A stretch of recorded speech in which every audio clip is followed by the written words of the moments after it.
Max, have to take your pills. Stuff them, Derek. They're not going to do me any good. Now, don't talk that way. You are going to get well. Want a bet? Give me a cigar. Oh, no. Your doctor said... My doctor is a schnook.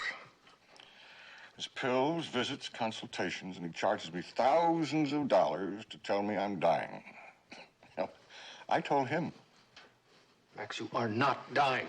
Why is everybody so upset? We're all going to die sooner or later, so what's the big deal? Give me a match.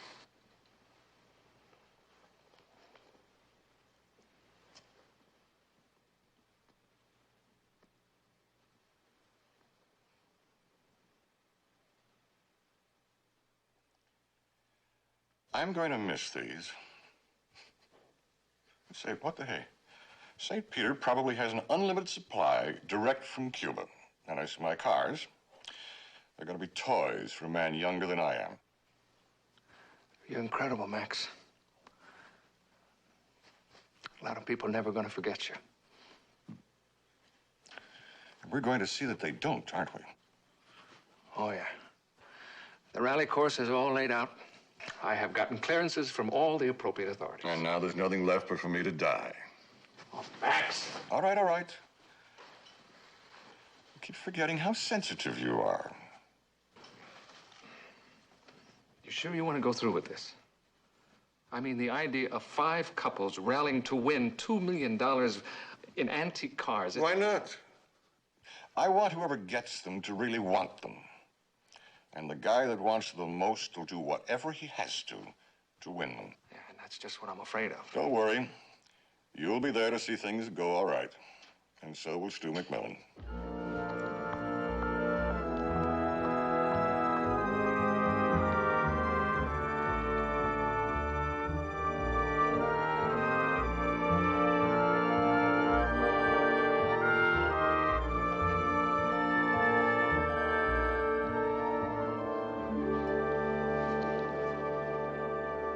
Shall we have a seat, please, if you will? Thank you. We are gathered here today at his request to wish Maxwell Abbott Godspeed and a good journey. And he asked me to tell you, his closest friends, not to mourn him, but to rejoice in the knowledge that his road will be straight and smooth as he wends his way to that final pit stop in the sky. And to quote Max again, "When I take the final checkered flag, I do so knowing that I have your love and your prayers." As you know, I've been Max's friend and attorney for the past several years, but some of you know me as the rally master for the Golden State Rally Club, which is held out of Monterey. And this year's event, which begins next Thursday, will be a memorial in memory of Max.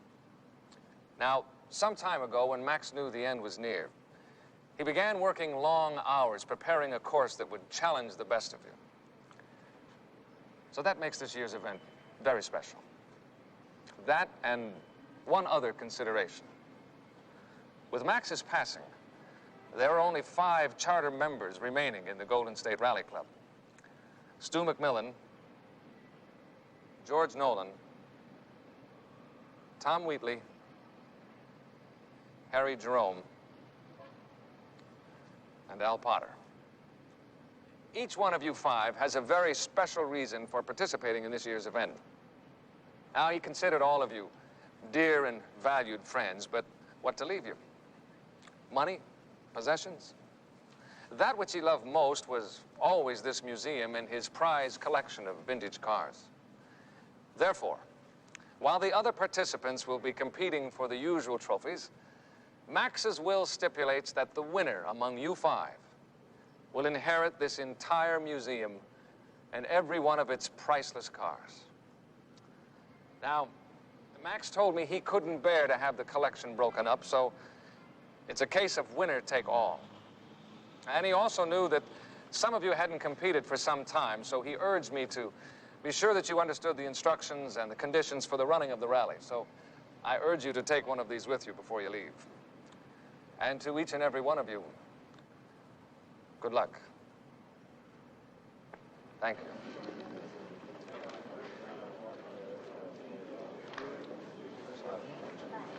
Well, that wasn't exactly your normal run-of-the-mill memorial service, was it? Maxwell Abbott isn't your normal run-of-the-mill tycoon either. I'm gonna miss the old guy. They sure broke the mold when they made him. Man, he designed some kind of rally. I don't know. It almost seems sacrilegious to be competing for these cars of his. Look at it. If he didn't want it, he wouldn't have put it in a will. It'd be almost sacrilegious not to compete. Besides, children, all these old cars must be worth a couple of $1 million. Ah, same old sentimental Harry. Don't give me that, baby. You'd like to get your hands on those cars as much as I would. Harry, we're here to bury Maxwell, not to appraise him. Yeah, besides, Harry, you need another couple million like a hole in the head. Isn't it in the will that the entire collection must remain intact? So, when I win it, I'll sell it intact.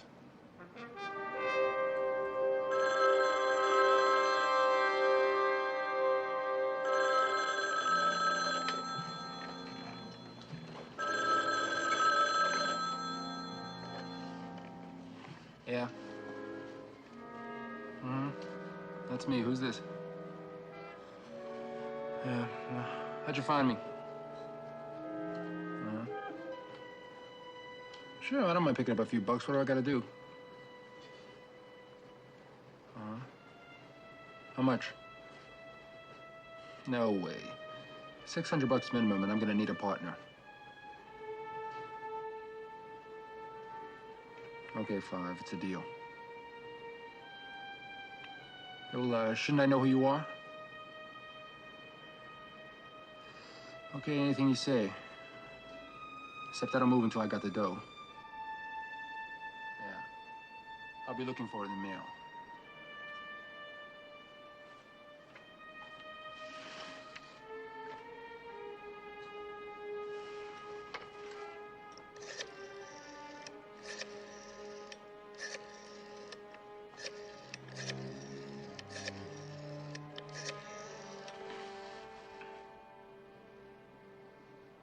Hiya. Yeah, it's me. Did I wake you? Want to do a job? Good. Got some guy called me. He wants us to mess around a couple of people. Yeah. He's paying $200. That's $100 a piece. Yeah, I told him that, but he said take it or leave it. And we needed dough, so I took it. Look, if you don't want to do it, I can get somebody else. Okay, that's better. Okay, get over here first thing in the morning. We'll map it all out. All right. Goodbye.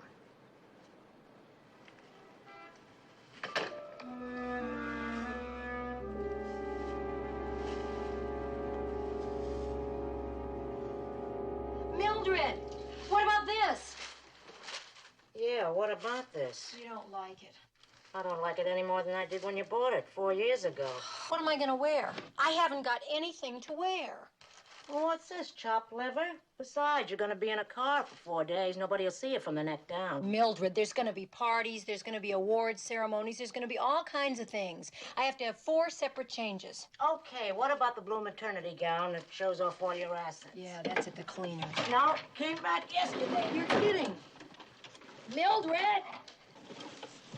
Mildred. Getting a little claustrophobic. You know, they didn't make sexy maternity things like this when I was your age.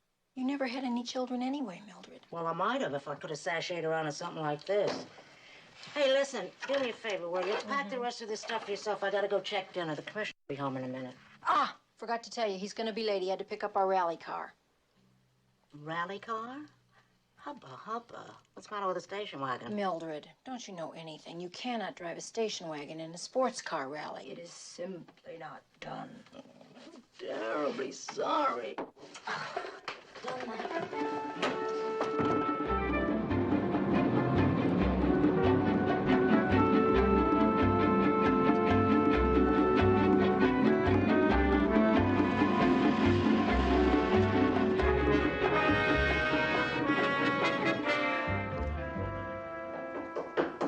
Men.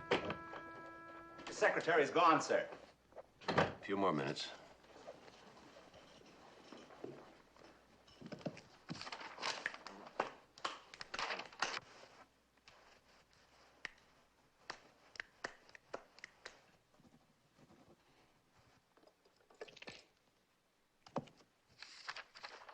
Something the matter? You just broke the thermometer. Sir, I promised Sue that we'd pick her up at 6:15. Well, I've got to get these papers signed. I'm going to be gone 4 days. Oh, well, isn't there something there that I could help you with tomorrow? Afraid not. These all have to be signed by the commissioner. How many bullets you fire a week? I don't know, sir. 30, maybe 40. Mainly at target practice. You know that the price of bullets went up over 20% in the past year? Is that a fact, sir? If every man in the department fired 10 less bullets, that's 9,000 bullets. Let's see, that would be, well, over $1,600. Times 52 gets us to about $85,000 a year. That's more than I make in a month, sir. Well, I can tell you're not interested in my budgetary problems. Oh, well, sir, Why should you? I mean, it's the commissioner's responsibility, not yours. You know, it must be lonely at the top, sir.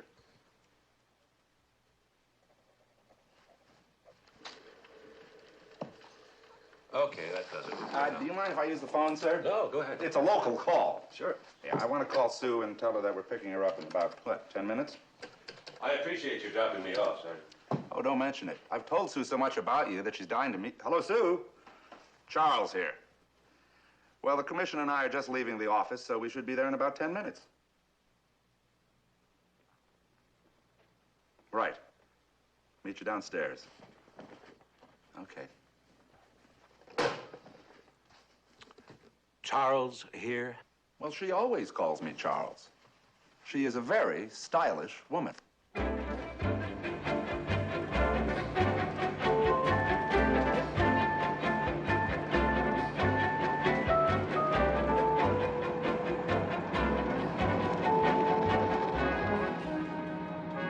Thanks, Charlie. You want Sue and me to wait for you, Commissioner? No, I think the car should be ready by now. Thanks anyway. Nice to meet you, Sue. Likewise, Commissioner. Have a nice evening. Thank you, Commissioner. Good luck, Mac. Hello, Floyd. Commissioner. Looks terrific. Looks. Where do you get on the road? Look here, quarter-inch, sheet metal all around. You won't get no holes in your gas tank, or you're all fun. Looks like you and Mr. Tanner gonna have a real smooth trip. I'm not taking Mr. Tanner. I'm just stealing his car. I'm taking my wife. That's why I wanted you to work on it. Those roads are pretty rough in places. Rough? You don't know rough, Commissioner. Why, in the old days, me and my dad, Floyd Sr., we used to make these deliveries in the dead of night over roads you wouldn't want to walk down, let alone drive. Makes me dry just thinking about it. You want a beer, Commissioner? No, thank you. How much do I owe you? $128.90. I'll take the beer. Sure thing.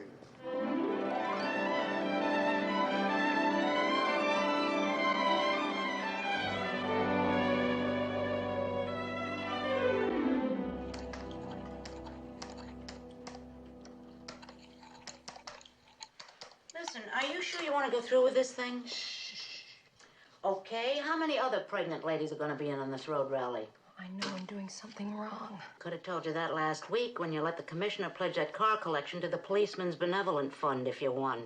Mildred, the Policeman's Fund is a very good cause. Besides, it would be wrong for a police commissioner to keep $2 million. I'll keep it for him. Mildred. Listen, all I know is there are going to be a bunch of cars running around a bunch of back roads trying to find their way to the nearest bar. It's really very simple. You just follow a certain course at a certain speed. Then the team with the fewest penalty points wins.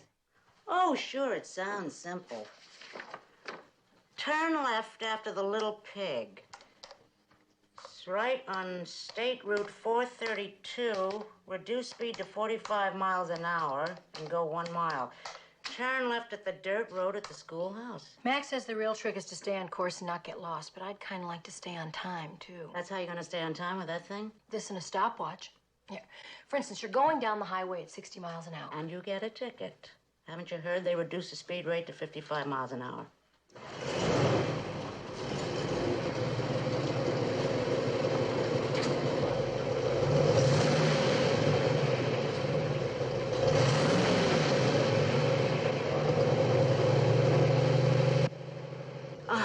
A.J. Foyt just entered the pit area downstairs.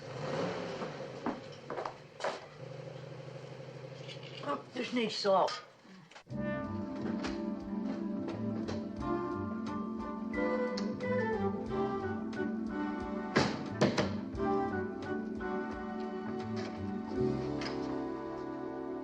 Now, since there's 60 minutes in 1 hour and we want to go 30 miles an hour, that's about 2 minutes per mile, right?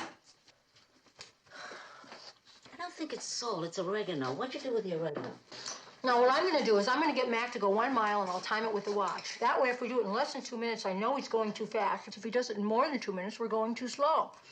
It's really very simple, Mildred. If it's so simple, how come you've been sitting there since 9 o'clock this morning wearing out all those pencils? I need practice. I'm sure I'm going to get the hang of it. She's a beauty. Never mind the flattery. You'll eat when it's ready. Hello, Mildred. Hi, Commish. What a machine. I'd forgotten how much fun it can be driving one of those things. Oh. You know, when my brother was 10 years old, he got a red two-wheeler for Christmas. Had the same look in his eye. Mildred, will you stop being such a party poop?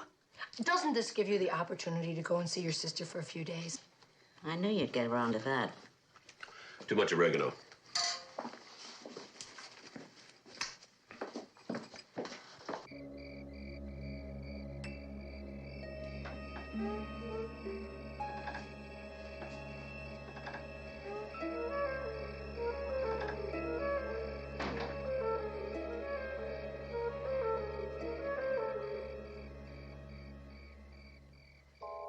Harry Jerome. Until last week, I hadn't seen him in 12 years. Ever since he went to Hollywood. Dead-end roads don't count. Dirt roads do count. Dead-end roads don't count. You remember that terrible X-rated movie of his we saw last year? How can I forget? You made me sit through it twice. It only seemed like twice.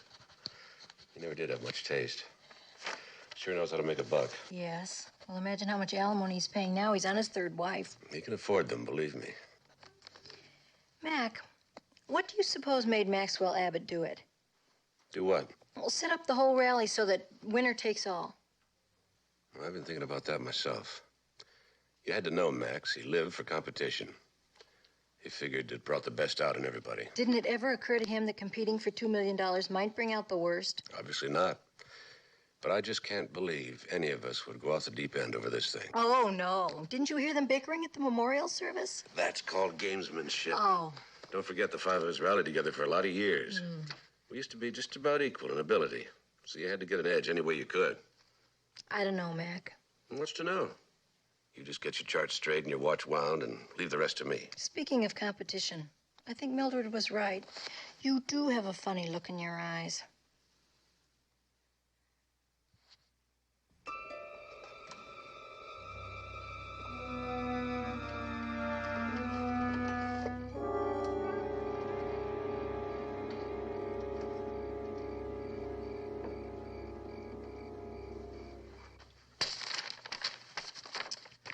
Oh, Mac. I'm scared. Well, you guys have been doing these things for years. I'm going to get out there and make a fool out of myself. Oh, not without help. I haven't been on one of these rallies for 9 years. Mac, what's confusing me is one-way streets. Why don't we talk about this in the morning? I'm serious. I'm trying to concentrate. So am I. Now, if it's a one-way against you, then you don't count it. But Sally. if it's a one-way in the direction that you're going, Sally. then you do count it. Unless it's a forced turn. Now, is that right? You've got to know if that's right. You've got to know what a forced turn is. I don't even know what a forced turn is.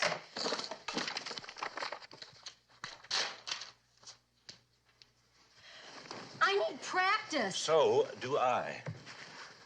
Now. What were we talking about? I don't remember. Neither do I.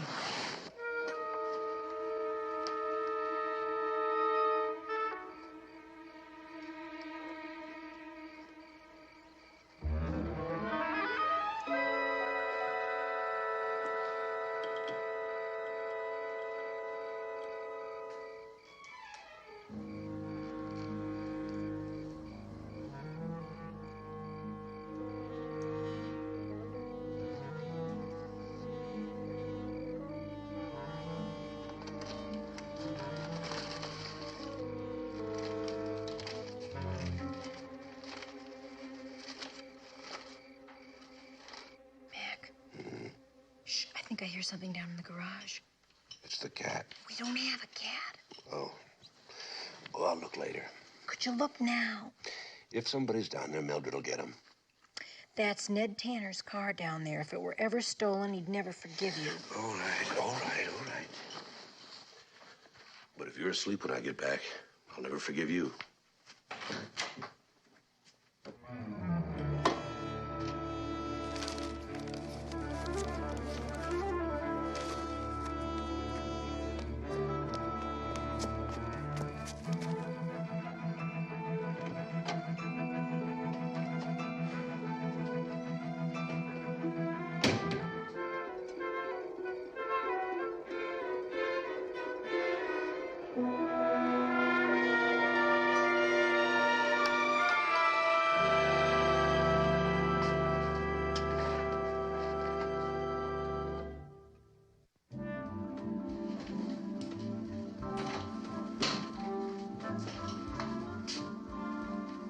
I shouldn't.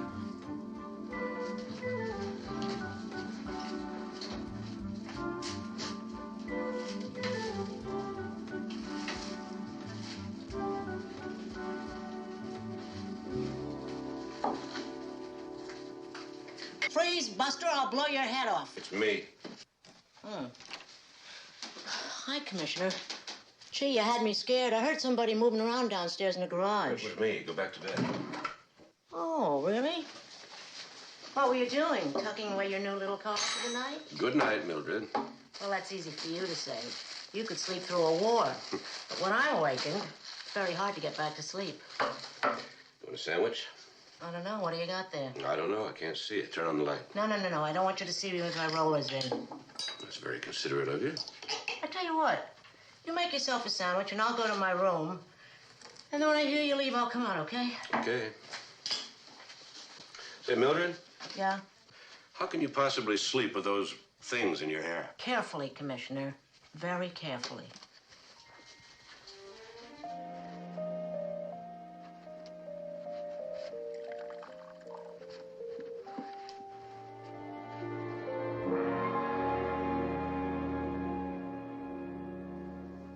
Sally, you ready? Come on, let's go. Let's hit the road. I've just got a few more things to pack, and I'll be ready to go. You had all week to pack. Do you want to take the blue and white one or the yellow one? The blue, white, or yellow what? Never mind. I packed them both. That way you'll have a choice. Now, look, I don't want to have to rush. I want us to just mosey along, stop, have a nice leisurely lunch. I know. I'm ready. You take the green one, the beige one, and the red one, and I'll take this one. What happened to women's lip? I'll get the door. Sport. Oh. Sally? Mac, now you know what you can get us for our next anniversary. There instead isn't of going to be an luggage. anniversary if you don't get that thing repacked. Well, you're getting upset. No, I am not getting upset. I'm already there on my way to being furious. Oh, now, Mac, I have to wear something. Besides, I got a lot of really neat new dresses. Well, how are we supposed to fit all of this stuff into that car? Oh. Well, let's leave the brown one at home. We can do without that. Right. The brown one has my stuff in it. Well, you know you always overpack for an occasion. Be careful.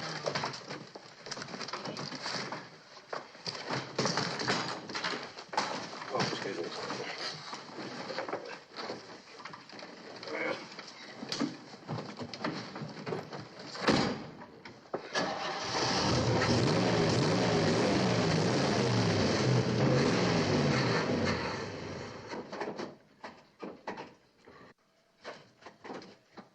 Gee, it's too bad you tried to move this thing. It sounded great standing still. It's getting late, Commissioner.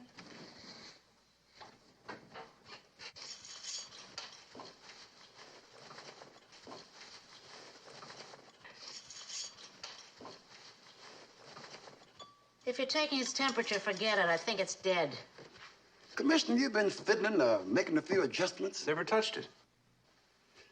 Beats me. Boy, I'm hot. Would you like a beer, Floyd? I love that, Commissioner. 128.90.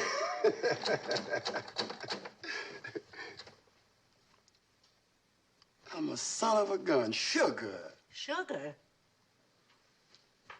Looks like someone's having a little joke on you, Commissioner. A joke? Sugar in the gas line clogs up the engine. Well, I don't think that's very funny. No. Well, you better call the tow truck. How long will it take to fix it?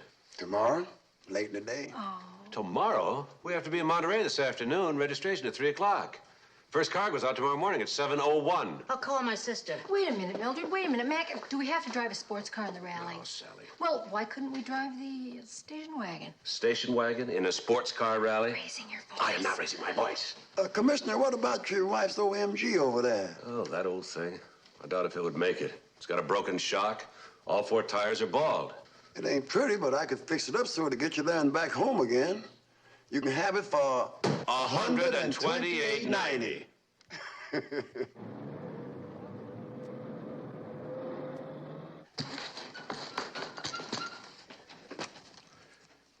Well, there's no way we're going to get this one in. It's as simple as that. You can't leave that one behind, Mac, because it's got a lot of very important things in it. What, for example? Well, for example, it's got your underwear. Oh, well, something's got to give. Just take those out, will you? Put them on the ground.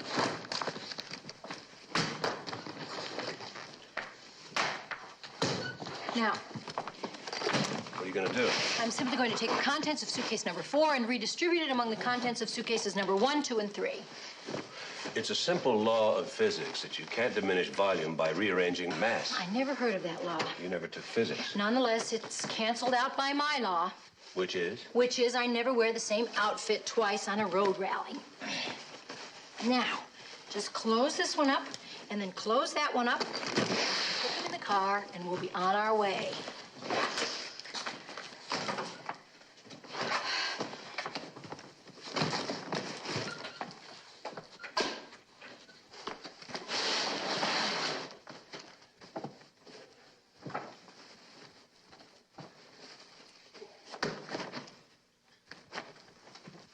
It won't close. You haven't even tried. You're going to have to sit on this one. I can't sit on that one. If I sit on it, the wind will ruin my hair. To close it. Oh.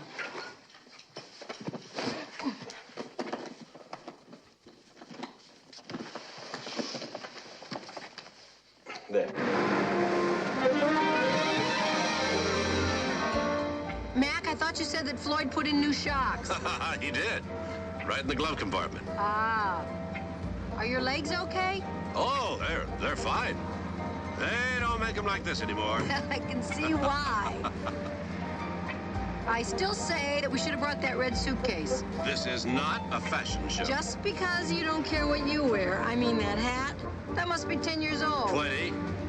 Won in my first rally. Use it as a good luck charm. You couldn't have dry cleaned it? I did. Oh.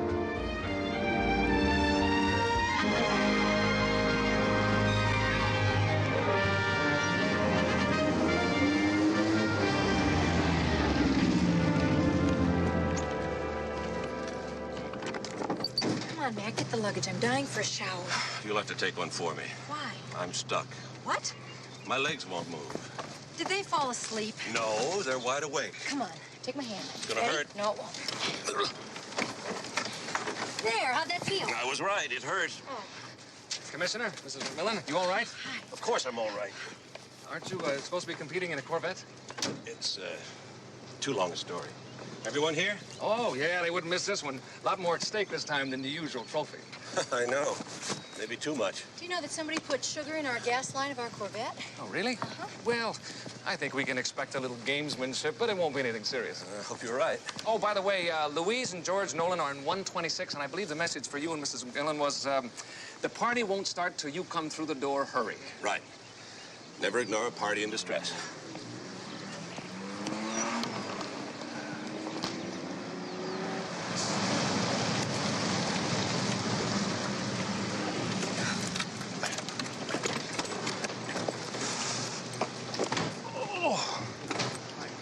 Killing me. I'm gonna drive 1,000 miles in the next 4 days. $2 million, Harry. That's how. Here, make yourself useful. That's what I love about you, Harry. You're so gallant. Tom! Della! Harry! Tell her I got the same old shag. You better believe it. Harry, you look just dreadful. Not half as dreadful as you're gonna look when we win this rally. Della, you look marvelous. Ah, don't flatter me, Harry. I'm still going to tell you what I thought about that last picture of yours. Oh, spare me. Oh, you guys didn't get a chance to meet my wife at the memorial service. Tom Weekly, my favorite heart surgeon. Della, my wife, Gwyneth. Hi. Glad to meet you. Listen, why don't we go in and join the party? The ball and chain here is a little tired. How about a rain check till tonight? Okay, 6-ish. You're on, you're on. Nice to meet you. say one thing about Harry. Time certainly hasn't dimmed his eye for talent. Yeah, the names changed, but the faces all seem the same. What wife is that? Third, fourth? With Harry, who counts? Have you seen my pills? I put them in the small red suitcase. I didn't think you'd need them so quickly. Who is the doctor around here? Tom, these rallies are supposed to be fun. Not this one, kiddo. Then why did we come? Because if I lose that malpractice suit, even with the insurance, we'll be in hock up to my stethoscope. So Max Abbott's little games have become quite a bit more than that.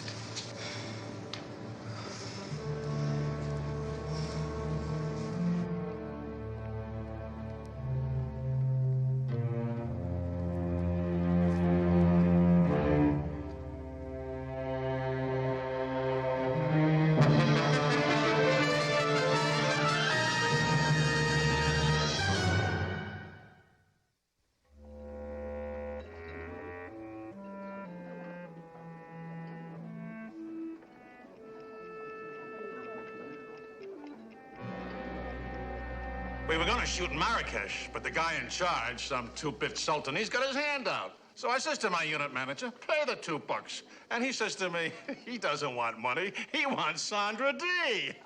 Well, the guy's crazy. No way I could give him Sandra D even if I wanted to. But no Sandra D, no picture.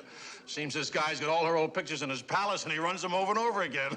Harry, would you get me a drink? Will you pipe down? I haven't finished my story yet. You can say that again. Hey, Copper, let me buy you a beer. No, thanks, Al. Seen Sally? We're all gonna meet later on for a drink, aren't we?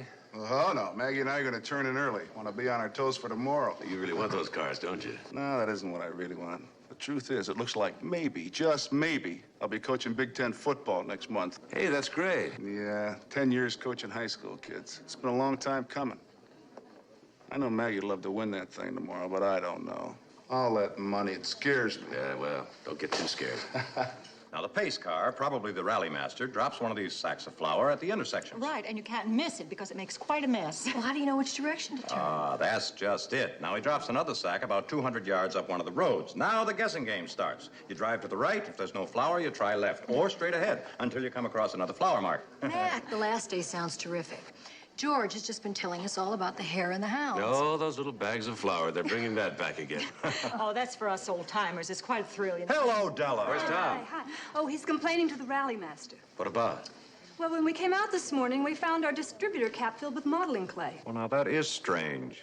When I came out to pack up the car, all 4 of my tires had been slashed. I thought it had been one of the neighborhood kids. Mac? They put sugar in our gas tank. Mac, you know, Tom seems to think it may be Al Potter. Oh. Up to some of his old practical jokes again. No, Del, I don't think so. I mean, I think Al's outgrown that sort of thing. Excuse me. It was really terrible, Derek. We're here for a good time, just right? take it Well, you easy. better find out who it is before I do. Trouble, huh? Well, it appears we have a practical joker in our midst. So I hear. You know, a rally for just a trophy is one thing, but a prize worth over a couple of million. I know. I tried to talk Mr. Abbott out of it, but no, he wouldn't listen. Well, it's not too late to call it off. Why, just because somebody's trying to scare off the competition? No, Commissioner, I can't do that. You know the rules. No protests, no time allowances. Press on regardless. Winner take all. Excuse me. Yes? This is Derek Quigley. Yes? There's a bomb planted in the room. It's gonna go off in exactly 4 minutes. What? Who is this? Clear out the room, Quigley. You've got less than 4 minutes before the bomb goes off. Now, don't say you weren't warned.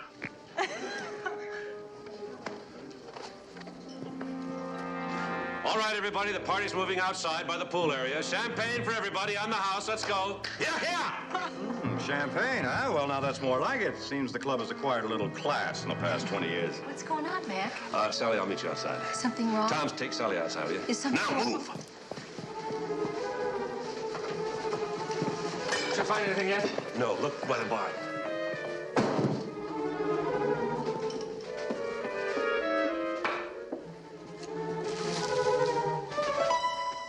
Here it is.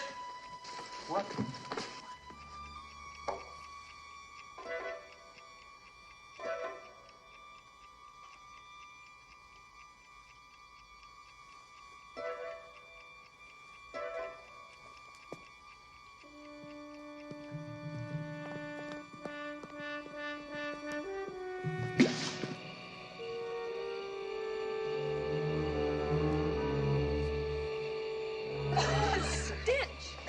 Looks like this rally's gonna be a real stinker, folks.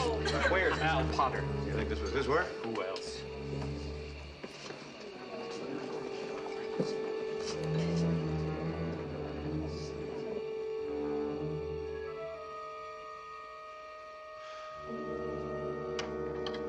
Excuse me?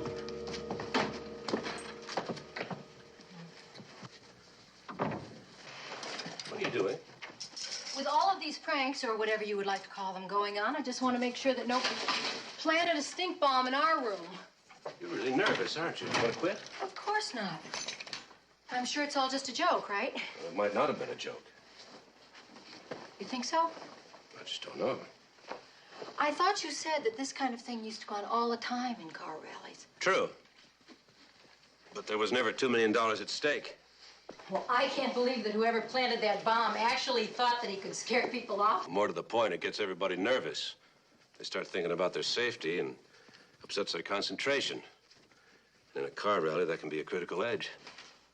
Is it possible that these pranks could be some sort of a cover-up for something more dangerous later on? Well, that's possible. Is there anything that you can do about it, Matt? Well, I'll talk to Derek, but I doubt if it would do any good. You're the commissioner. Why can't you just call the rally off? I don't have any jurisdiction here. And even if I could, it'd be a little premature. We're just gonna have to be on the ball and keep an eye on everyone. If you had to guess right now who was behind it, who would you say? Well, it would be difficult to guess. I've never been really close to any of them. With the exception of Al Potter, none of them actually need the money. Who doesn't need $2 million? That's interesting. What? The question, who doesn't need $2 million? Because if you turn it around, the question becomes, who does need $2 million? Well, that's easy. Everybody. No. Everybody wants $2 million. There's a great deal of difference between wanting it and needing it. Why don't you nose around a little bit? Talk to the wives, see what you can find out. If we can find somebody who actually needs the money, we might find our culprit.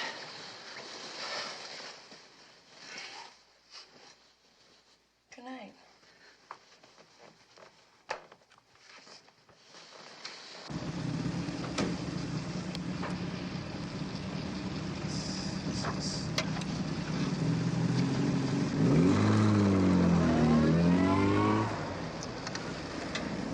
Mileage 00? 0 mileage. Left out of parking lot at 7 o'clock, plus car number and minutes. Now take 30 minutes to reach instruction 19. Okay, all set to go. The gremlins don't give us any more trouble, Dirk. Oh, I think all that business is out of the way. I sure If you hope want a time check, we're coming up on 30 seconds. 30 seconds, okay.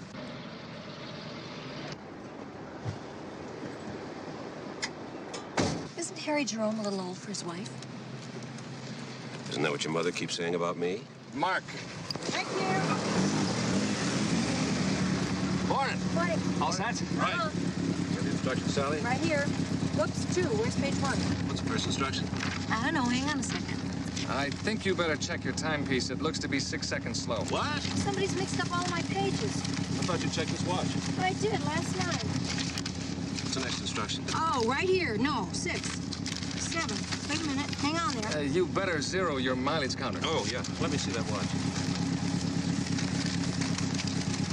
Out in 5 seconds. Well, I got it. Page 1. Left out of the parking lot onto State Route 321. You're off. What'd you say, man? Right. Don't say right when you mean left. I didn't say right. I said left. Say correct. Mac, how can I say correct when you were going the wrong way? How am I doing? Well, I think you're a little fast. How fast? Maybe 5 seconds. Have you seen that wishing well yet? Nope. I wonder who it was. Who what was? Whoever was on the phone last night. Mac, you're supposed to be looking for a wishing well. Oh, that was it. What? The wishing well. Which way? I didn't see it. Nevertheless. Which way? Bear right after the wishing well. Right. Just like this. Next. Right after a sign that reads swimming club. You see it? No, Mac, it's all happening too fast. You're doing just great. Keep your eyes peeled.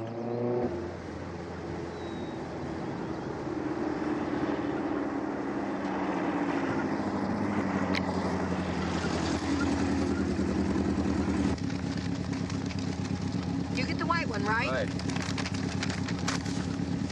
Hey, the folks did just fine here. Only 3 points. 3? That's right. Looks like he didn't fall for that billboard back to the last turn. Billboard? Sure. The one that said swim club, not swimming club. That fooled a lot of them. You two are pretty sharp. That's us. Sharp. We got a 3. Re-zero your counters. Come on. This is gonna be fun. Ready? Go.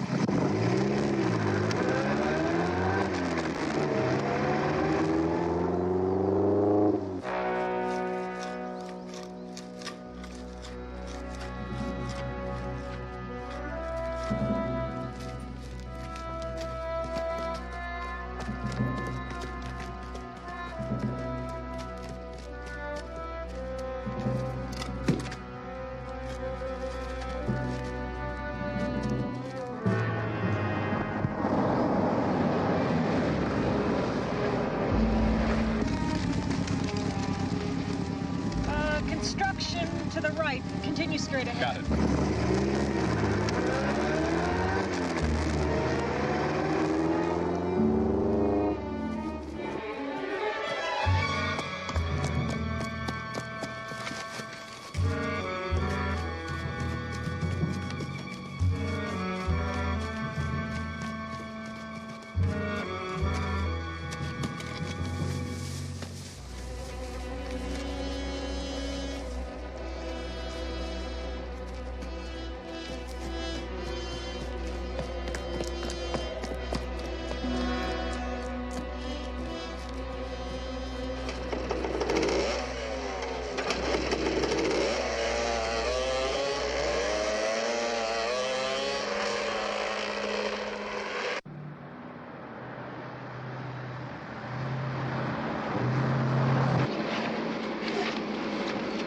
You sure about the speed?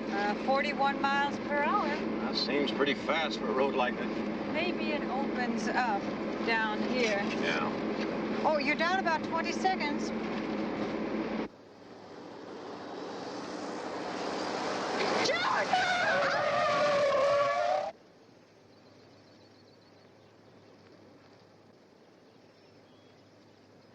So after I married Harry, he wouldn't let me do any more movies. So that's why I'm divorcing him.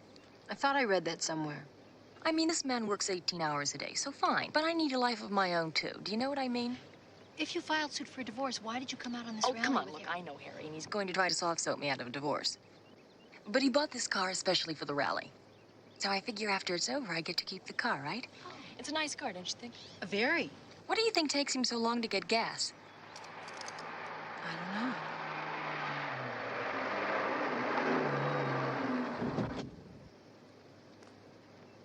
Max, what is going on around here? What's the matter, George? Construction 54. They moved the sign on me. Well, it was okay for us. Yes, that's just the point. After we went up the road, they moved the sign back. Oh, come on, George. I know what I'm talking about, Al, and damn it, we could have been killed. Where were you 20 minutes ago? Now, George, just a minute. I'll tell you where we were 20 minutes ago. We were down the road running this rally the way it's supposed to be run. 49 points for 7 checkpoints. I'll tell you something, pal. You don't get that kind of score changing signs down the road. So whatever you're thinking, you can forget it. Oh, Louise, that's awful. Mac and I aren't doing very well, but we haven't had anything like that happen. I'll tell you, George is not imagining those things. That sign was moved.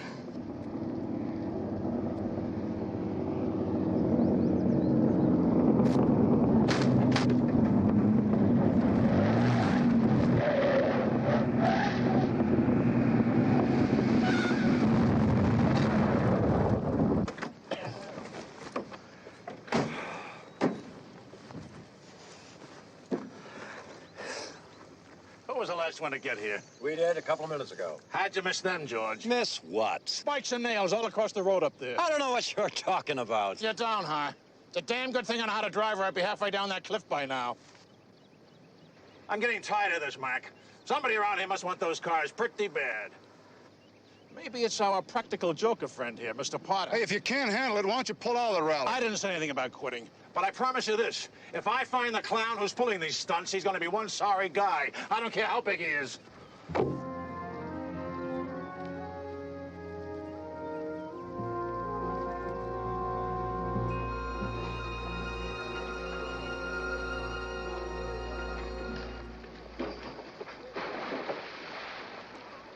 Of course I know what's going on, and I'd love nothing better than to catch whoever's behind Someone it. might get killed if you don't call off this rally. Mac, there are only 5 people competing for Max's collection, but none of the other people have had any problems at all. Now, if one of you 5 wants to quit, that's fine. But I don't think it's fair to penalize the entire rally. Anyway, Mac, you heard them this afternoon. They're all angry, but they're not scared. I, on the other hand, I'm not angry, but I am scared. I'll talk to them, Mac. But if they won't listen to you, they're sure not going to listen to me. I think the whole problem is it's an ego thing. Nobody wants to be the first one to quit. Why don't we withdraw? Maybe the other ones will, too. There's too much money at stake. And if they're going to go on, we better go on, too. At least we can stop it from getting worse, maybe. How? You can't be everywhere at once. Besides, any one of the 5 of them could be behind the accidents. Any of the 4. 5. George Nolan, Al Potter, Tom Wheatley, Harry Jerome, and you. You're right, 4. Anyway, I've got a call in to Enright. And I want a shower for dinner. Is that all? Ha! I want a steak. Ooh, was that a good dinner, but am I stumped? I think we ought to turn in. We have a big day tomorrow. Would it disturb you a lot if I were to stay up and watch a movie on TV? I can't sleep on a full stomach. Lie on your back.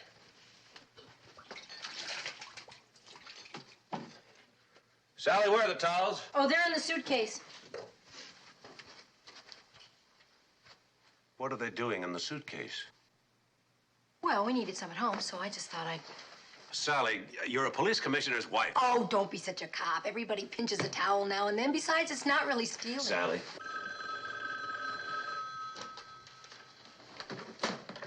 Hello? Yes, this is E. What? I see. All right, thank you. Sally? Where's your wallet? In the wastebasket under some tissues. What's it doing in the wastebasket? Well, that's where I always put it. That way, if anybody breaks in, they won't steal it. Thanks for reminding me. It's gone. My wallet is gone. My credit cards and all my money and my cash and everything. They have it downstairs at the desk. Aha! Did they find who stole it? The maid came in, turned down the bed, emptied the wastebasket. The desk clerk said he'd hold it for ransom until you returned the towels. Well, would you be a dear and go down and get it for me? Mm-hmm. Oh, I have to put up the top anyway. And I want to check the stopwatches. Mac? What are you trying for, a New World's record? Well, I just want to get it set for tomorrow morning's panic. Oh. Unless you want to make it a challenge. You're the one that wanted to go to bed early. You know I can never sleep on a full stomach.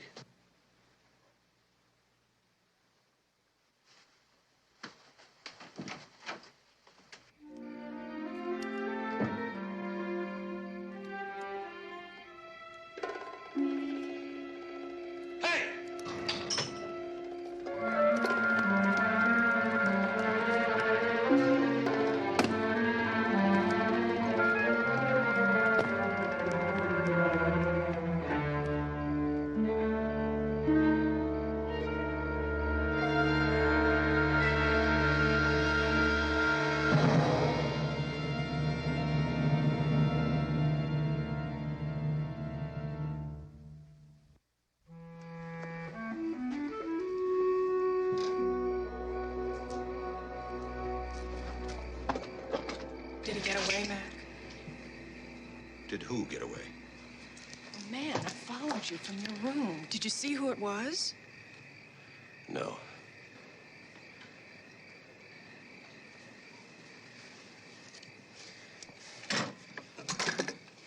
Nice, isn't it?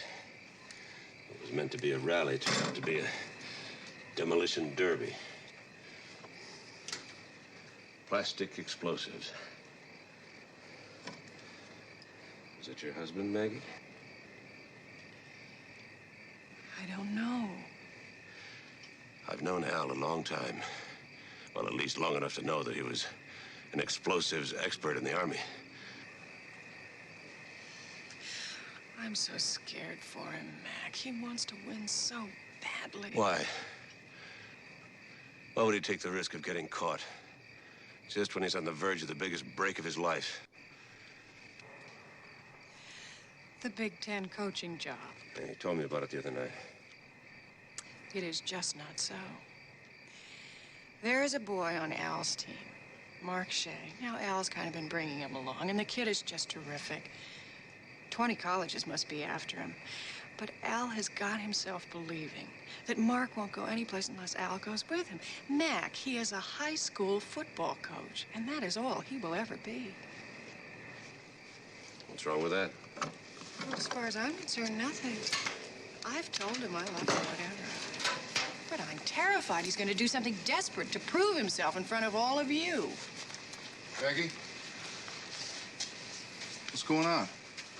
Oh, Mac and I were just talking. Talking about what? Take a look, Al.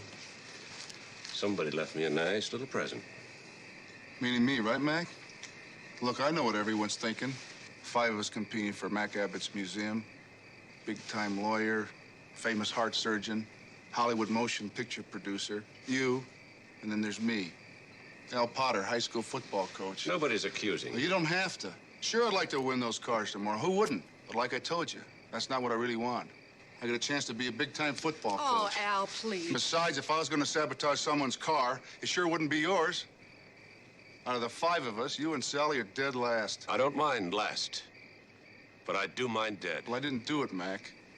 You gotta believe that.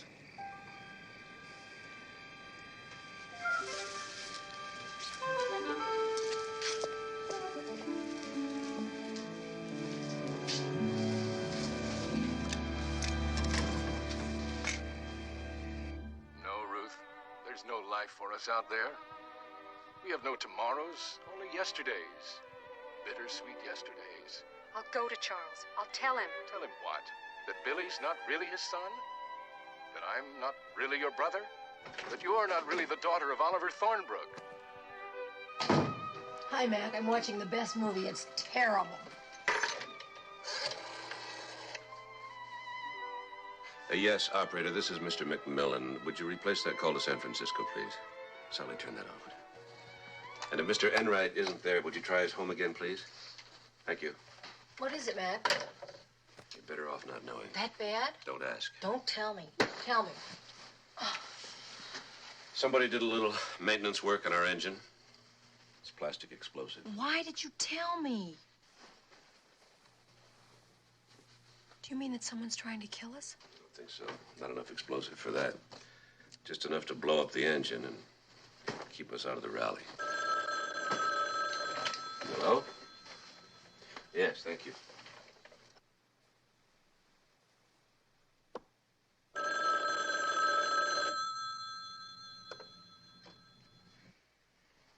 Charlie? Commissioner? I've been trying to get a hold of you for a couple of hours. You don't sound very awake. I just got off. 22 hours straight. With Sue? She seems like such a delicate girl. 22 hours straight duty, sir. Oh. Well, you're back on. I want you to come down to the Seven Palms Inn in Monteverde. Identify yourself with the manager and then be ready for when the rally cars come in tomorrow afternoon. Ready for what, sir? Well, I'm not sure, but I want you undercover. This rally's gotten out of hand. There's been a few accidents, so I want you to hang around, keep your eyes and ears open, and see what you can find out. And don't let anybody know you're a cop.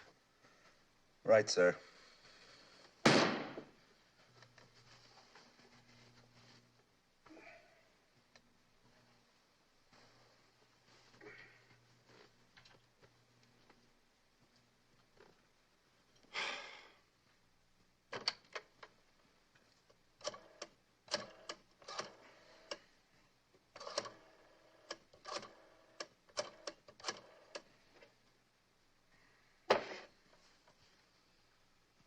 Hello, Sue.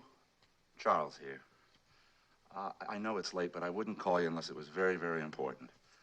Listen, Sue, I have to break our date tomorrow night. No, it can't be helped. You see, the Mac wants me to join him on the rally immediately. Well, I can't tell you exactly what it's about, but I can tell you that it's undercover. Well, I know, my dearest. I feel exactly the same way. Well, I told you the life wasn't easy. You know, it's like being a doctor. You're on call 24 hours a day. Yeah. Well, the only difference is that we make house calls.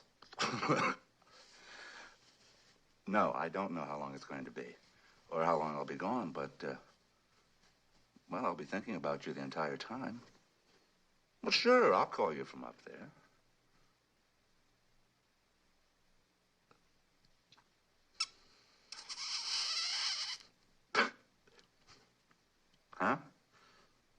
You what? You promise?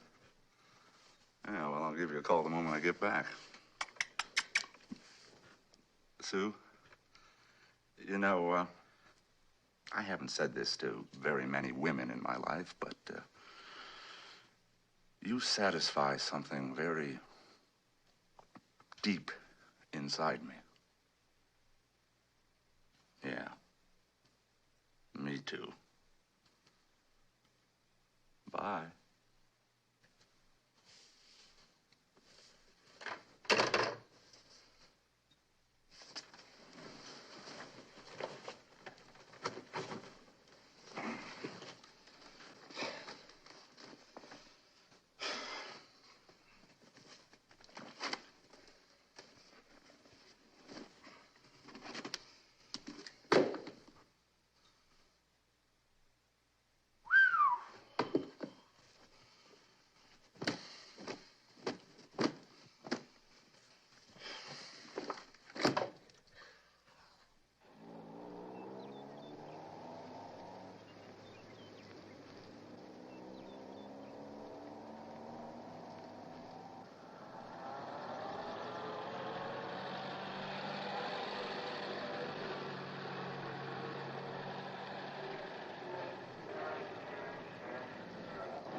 Are you sure you don't want me to keep time?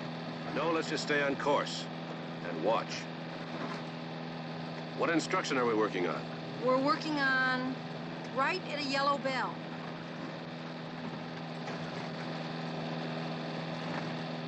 Isn't that the Wheatleys up there?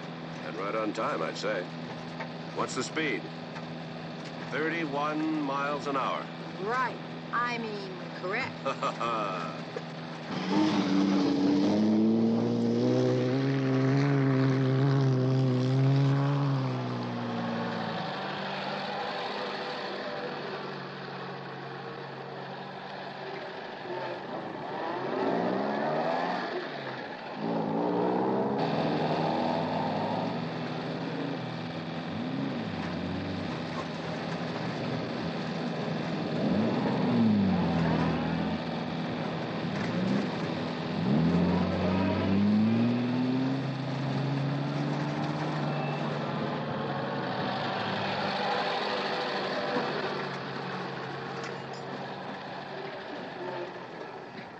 Isn't the next instruction right at the yellow bell? Uh-huh. I guess the Wheatleys didn't see it. They'd have to be blind to miss that sign. Everybody can make mistakes. Not Tom Wheatley. Not that kind of mistake.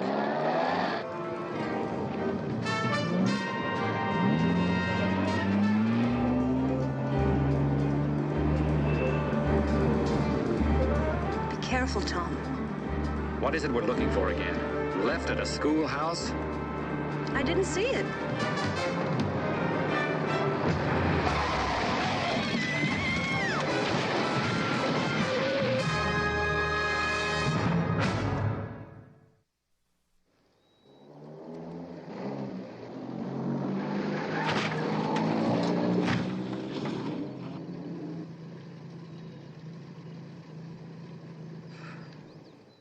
You all right, kiddo? Huh? I think so.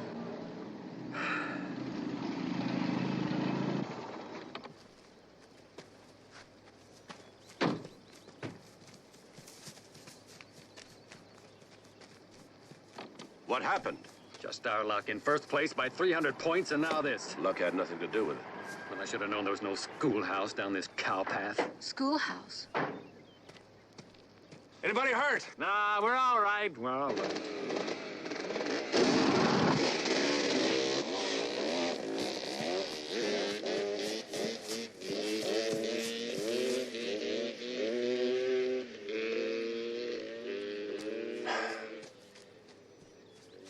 Did you see who it was, Mac? No, just the back of their helmets. Well, take a look at this. This is the Wheatley's instruction sheet. Something's missing. They're right at the yellow bell. Somebody's been doctoring these instructions. Do you think that somebody could have paid those motorcyclists to sabotage the rally? Could be. Mac, I was talking to Della Wheatley, and she told me to promise not to breathe a word of this. But it seems that she and Tom are in serious financial trouble. You just did. What? Breathed a word of it. Oh, just to you. Well. Anyway, about 3 weeks ago, Tom was operating on this man. Tom had been up for about 40 hours straight, and he was dropping a lot of pills to stay awake. Della says he's been doing a lot of that lately. He lost him? The man would have died anyway. Everybody knew that. It's just in this case, the patient's brother went wild. Lawsuit? Millions.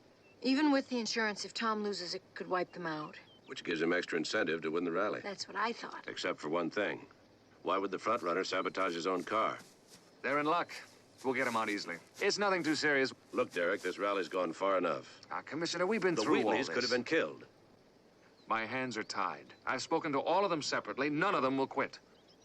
And after all, it's their choice. All right. Let's have a committee car follow each one of the 5 cars tomorrow. I think we can handle that. Maybe about a quarter of a mile back, just in case. Right. And let's keep the 5 cars separated tonight. Put a watch on them. I may know someone who can help us out. All right.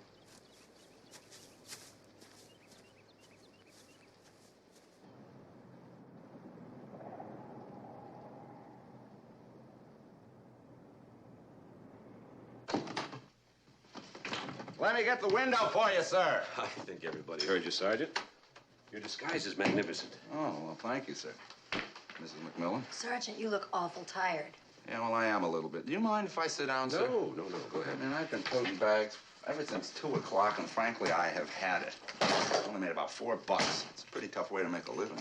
Were you able to find anything out? Not much. Oh, there's an awful lot of griping going on. You know, the sort of thing that you told me about on the telephone. There are a couple of guys on motorcycles who set up an accident this morning, but by the time I saw them, Enright. Sir? Why don't you get some sleep? I'm going to need you tonight to watch the parking sir, lot. I'm fine, sir. Sergeant, how about a cup of coffee? No, thanks, Mrs. McMillan. I mean, if I could just lie down for a couple of minutes, I'll be fine by this evening. You don't have a room, do you? Well, why don't you take this bed? Give us 10 minutes to freshen up and get out of here, and then sleep here. Okay, thank you, sir. I'll wait for you downstairs. Oh. Don't worry about this evening, sir. I mean, I'll be fine after a couple hours sleep. I'll watch the parking lot like a hawk.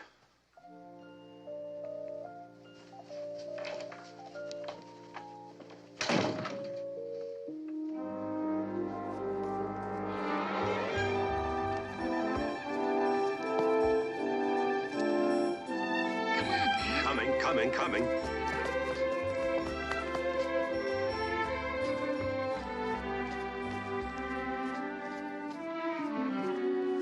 Enright? Morning, Hawk. Anything stirring? No, not even a mouse. Good morning, Mrs. McMillan. Hello, Sergeant. Sir, no one's come near those cars all night. Except for Mr. Quigley, the rally master. He just wanted to check how I was doing. All right. Drive down to Barclays Inn in Casa Marina. But first get some rest. Thank you, sir. Bye, Sergeant. Well, we're off. Mm-hmm. They're the Nolans. Hi. Morning. Good morning. Hi, Sally. Morning, Mac. Sally. Well, cars are still here. It's a good sign now, isn't it? George, I wish I could convince you all to stay off the road today. Don't you think you're making too much out of these little incidents? They're not incidents. Somebody might get seriously hurt, even killed. All right, Mac, let's put it on the table, shall we?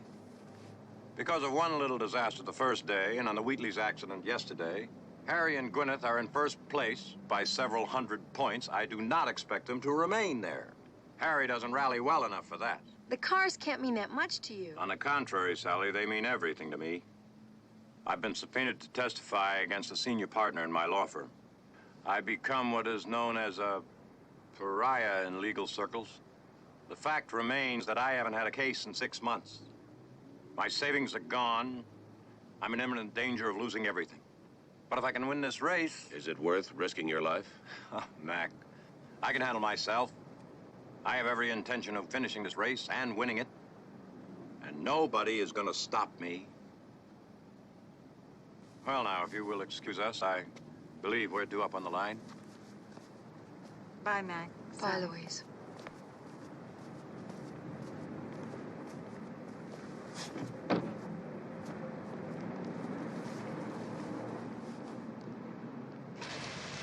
Sure. It's nice and quiet. Any trouble? Well, there's always a few that get lost, but if you mean any more trouble, we haven't heard of any. Hi. 32 minutes and 19 seconds. How's it going? Well, we haven't been run off the road yet. Better than that. 11 points through 6 checkpoints. How's that? And a 0 on this one. Well, we'll be way out in front by the end of the day. Harry and the others don't have a prayer. You know what your trouble is, Mac? You think cop 24 hours a day. You're expecting trouble around every little corner. Car, coming fast.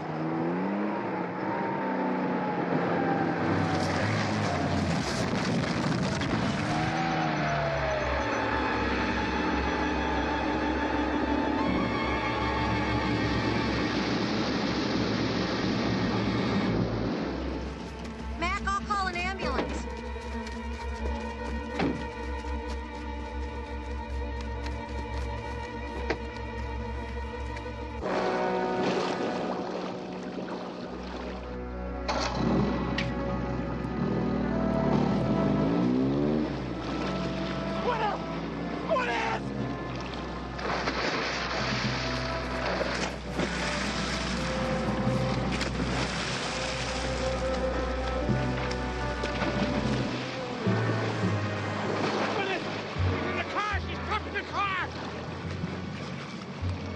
Can't get her out!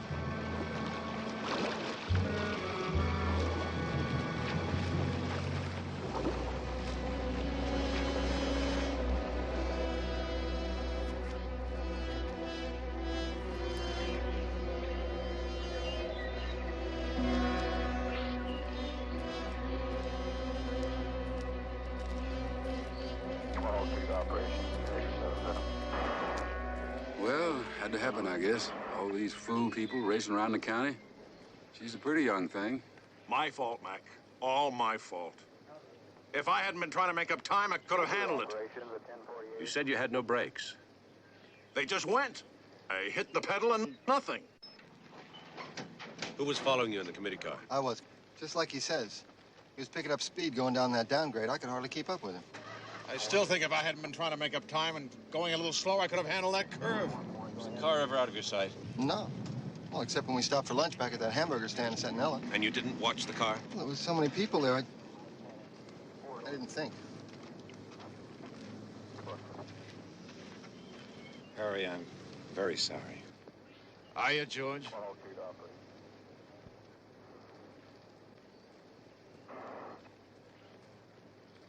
I don't understand it, Sally. We had these cars under surveillance last night, today, now this. Well, they wouldn't listen to you, Mac. You did everything you could to try and stop them. Yeah.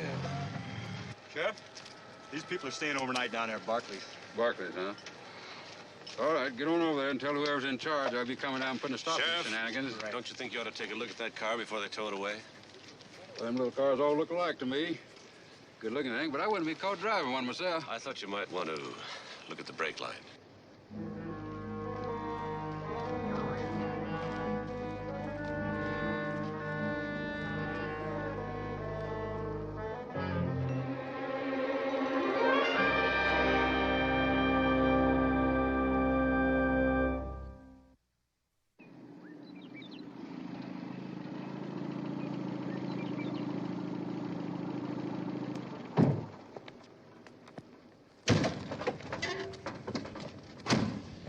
Sally, why don't you go on in and keep your ears open? You might pick up something. What are you going to do? Well, I'm going to stick with the sheriff. Do you think you can handle this, man? Oh, he's a lot smarter than he lets on.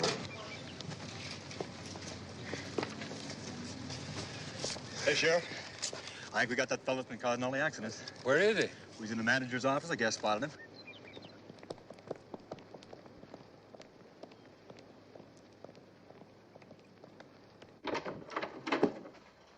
Enright. Commissioner, am I glad to see you? You two know each other? Well, what does he mean, Commissioner? Sheriff, may I present Stuart McMillan, Commissioner of the San Francisco Police? I work for him. Oh, that McMillan. Now, why didn't you say so? Well, I don't have any jurisdiction here, Sheriff, so I... Well, that's true, but Corvallis County is always happy to cooperate with law enforcement people, whatever the circumstances. Someone want me? You in charge here, son? Yes, I'm Derek Quigley. I'm the rally master. Well, you're not mastering anything for a while. This rally stops right here and now until me and my deputy can find out what's going on. Just a minute, Sheriff. You? Just a minute, son. Now, I'm confining everyone to this motel until we have a chance to question everybody. Now, we're friendly folks here at Corvallis, but we know our job. Big city or small town, it's all the same, huh, Commissioner? Charlie, tell me something. About what, sir? How in the world did you manage to get yourself arrested? I don't know. It was a humiliating experience, I can tell you. I was just catching a few Z's. What? Z's, sir. Sleep. Oh. Shut-eye. Anyway, I was in the lobby, and all of a sudden this deputy wakes me up and asks for my identification. Well, naturally, I wasn't carrying any, being undercover and all. And the next thing I know, he's got the cuffs on me, and he tells me that I look about as much like a bellhop as his mother-in-law. You should have told him to call me. Well, I didn't want to blow my cover, sir. I think he was wrong. About what? Well, except for the circles under your eyes, you look very much like a bellhop. Thank you, sir. Come on in. Hi, Mr. McMillan. You know, Commissioner, everybody had lunch at that hamburger spot. The Potters, the Nolans, and the Wheatleys. So any one of them could have gotten to that Datsun. But if you ask my opinion, there were just too many people around. You know, I just can't believe that any of them would be capable of murder. $2 million is a lot of motive, sir. Yes, but for whom? Sally, what's that? Al Potter, for one. Of them all, he makes the least amount of money. And that bomb that was planted in your car? No. They're all broke, with the exception of Harry Jerome. Mac, it says here in this magazine Just a minute, Sally. For instance, George Nolan is broke. Well, you'd never know it from the car he drives. All the more reason why he's desperate to win. And Tom Wheatley? Fellas, Yeah, well, he's your guys, type. hey. Hey, maybe it's none of them, sir. What? Well, none of the men, that is. But have you ever considered that it could be one of the wives? Mac? That's interesting. Mac? Frankly, I hadn't. Mac? I'm sorry, Sally. What is it? Mac, I've been reading here in this magazine. They've got pictures and everything. Shh. What is it, sir? Let's go, Charlie. Sally, call the sheriff. Have him seal off the whole motel area and keep everybody out. Sir, you've got the hearing of a cat. Operator, this is Mrs. McMillan. Can you get me Sheriff Faraday? It's an emergency.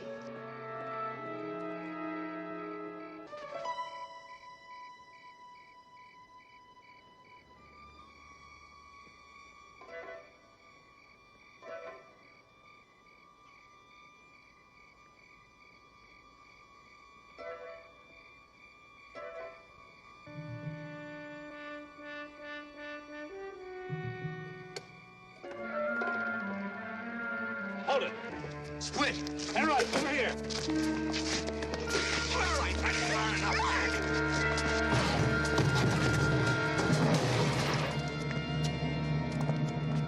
All right. I just want to get out of here, mister, that's all. I don't want to have to hurt you. Ow! Oh, pardon me, miss.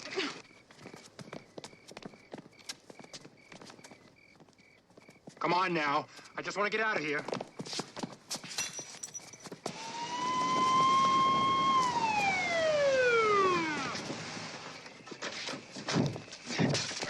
All right, you're a tough guy. Just quit trying to break my arm. Joe Smith, huh? I guess you must be Jane Doe. Here's his ID, Sheriff. His name is Joseph Smith. That's so, huh? What's your name, young lady?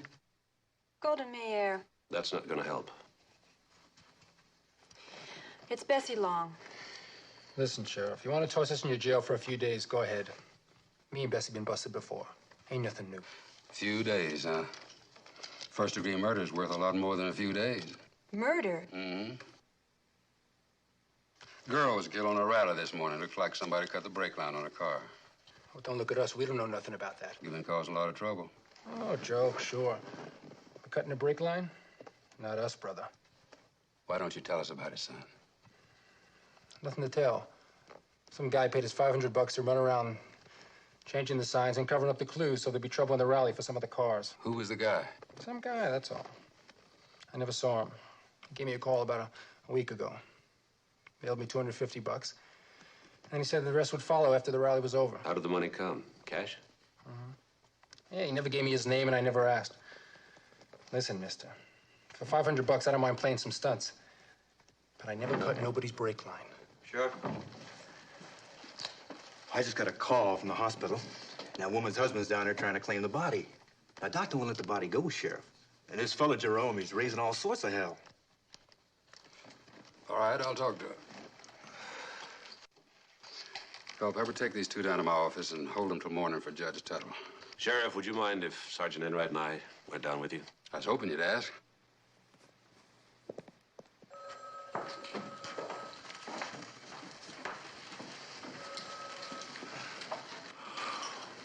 Mac, am I glad to see you. Can you talk some sense into these people? Easy, Harry. We'd like to oblige you, Mr. Jerome. You can oblige me by letting me take my wife back to Los Angeles for a proper burial. Mac, they're talking about an autopsy. That's the law, Mr. Jerome. Anytime we get involved in a violent death. You took out life insurance on Gwyneth, didn't you, Harry? Yes, as a matter of fact, Gwyneth insisted on it for both of us. Well, what's that got to do with it? Well, you wouldn't want any trouble with the insurance company, now would you? Well, frankly, I hadn't thought about it. I just wanted to get out of here. But I suppose you're right. Call it off, Mac, before somebody else gets hurt. It's not worth it. I think it already has been called off, courtesy of the Caballos County Sheriff's Office. Well, I don't know how they're going to resolve it. About Max's collection, I mean. But for the record, count me out. Let the others fight over it. Mr. Jerome, would you come with me just for a minute, please? That was quick thinking about an insurance policy, sir. Most men don't insure their wives. It's just an educated guess, Charlie. Before Harry Jerome became a producer, he made his first million in the insurance business. Well, he even told me he insured all his wives. Come on in. Hi, Mac. Hi, Sergeant. How did you do? How'd it go? Well, we caught the cyclists, and they denied having anything to do with Gwyneth's death. What are you reading? This? Movie Town Confidential, of course. Well, it gladdens my heart to know that you're forever trying to improve your mind. Don't be such a snob. There's a wealth of information for the discerning reader. Like what, for example? For example, the last time I was at the beauty parlor, I skimmed it and something stuck in my mind. So I went downstairs to the Motel Beauty Parlor, which is right off the lobby, and guess what? They had the very same magazine. Do you know that every beauty parlor that I have ever been in carries the same magazines? Doesn't say very much for the habitués of beauty parlors, does it? Well, it doesn't. Listen to this. Well, Gwyneth O'Gara fans, it's official. After 3 years of on-again, off-again marital bliss with thrice-divorced producer Harry Jerome, Gwyneth will officially become Jerome's fourth ex-wife sometime next July. Welcome back, Gwen. We've missed you. They knew they were getting a divorce. Will you wait a minute? I'm coming to the best part. Now I lost my place. Incidentally, Gwen's not quite the dumb bunny she's made to play on the screen. And the proof is in the property settlement, which she engineered before saying I do. Up again, down again, Jerome may find his precarious financial empire, crumbling at his feet if Gwen holds him to the letter of his agreement. Mrs. McMillan, Harry Jerome's got so much money, he doesn't know how to spend it all. Haven't you read about those parties on his yacht? That's just the point, Sergeant. No matter how much he has, the way he spends it, there's got to be a bottom to that well someplace. You think that he hired those two kids? Well, if he really was broke. He has to make sure that he wins Max Abbott's collection. Well, why would he sabotage his own car? I mean, he was ahead. He stood to win $2 million. You're too logical, Sergeant. Charlie, do you remember that case where the rich old lady's doctor caught the butler trying to steal $1 million necklace? Yes, sir. I think so. He shot and killed the butler trying to escape, didn't he? Mm-hmm. Look, I want you to go down to L.A. now. I might fall asleep at the wheel, sir. Well, take a bus. This bus is running all night long. I want you to check on a company. Net worth, cash on hand, assets. Maybe you can get some sleep on that bus, Sergeant. I'll drive you down to the terminal. I'll pack my bags and meet you in the lobby. Fine. What is it, Mac? Something bothers me. What? You know that case I was talking about? The case about the jewels? The murdered butler? Mm-hmm. Well, it turned out that the butler didn't want the jewels after all. The doctor just made it look that way so that he could kill the butler and then use the jewel robbery as a diversion. Are you saying that these accidents could be just a diversion? That the real intent was to murder Gwyneth all along? Well, maybe. If Harry faced a huge community property settlement, now he not only saves all that money, but he gets a nice, fat, possibly double indemnity insurance payoff as well. Even if you could prove that those kids cut Harry's brake line, how could you prove that Harry hired them to do it? I'm guessing. I just don't think those two kids did it. Who did it? I'll let you know in the morning.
Nothing like an early morning swim. Yeah, I've been there.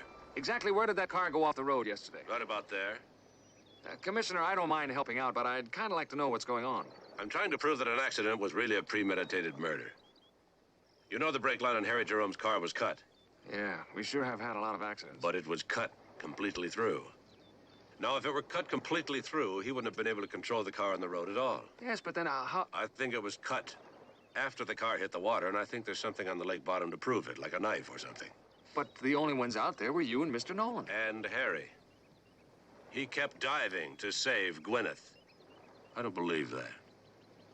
He was diving down to cut the line. Anyway, I'm going to find out.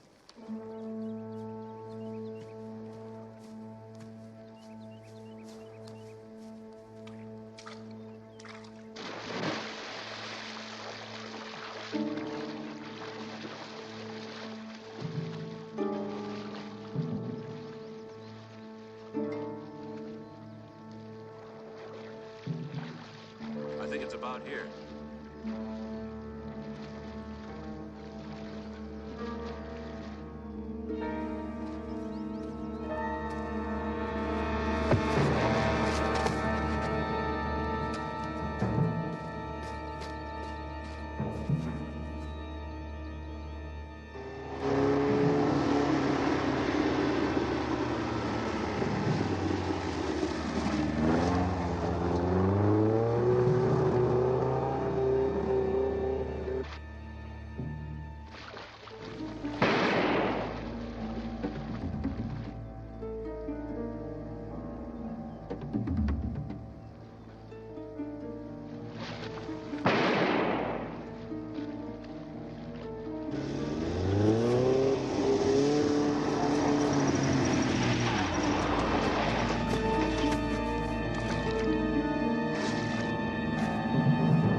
I think so.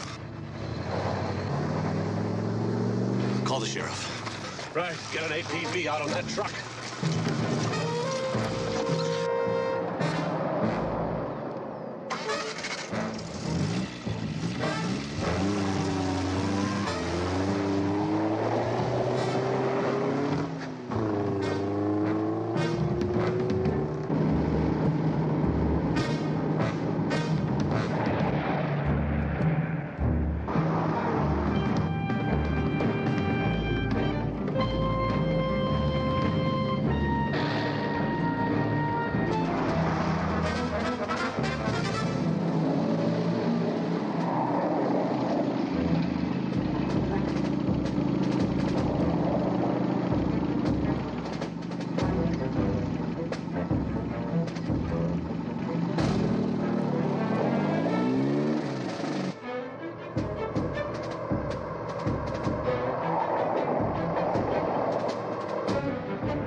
What about you? I'm fine.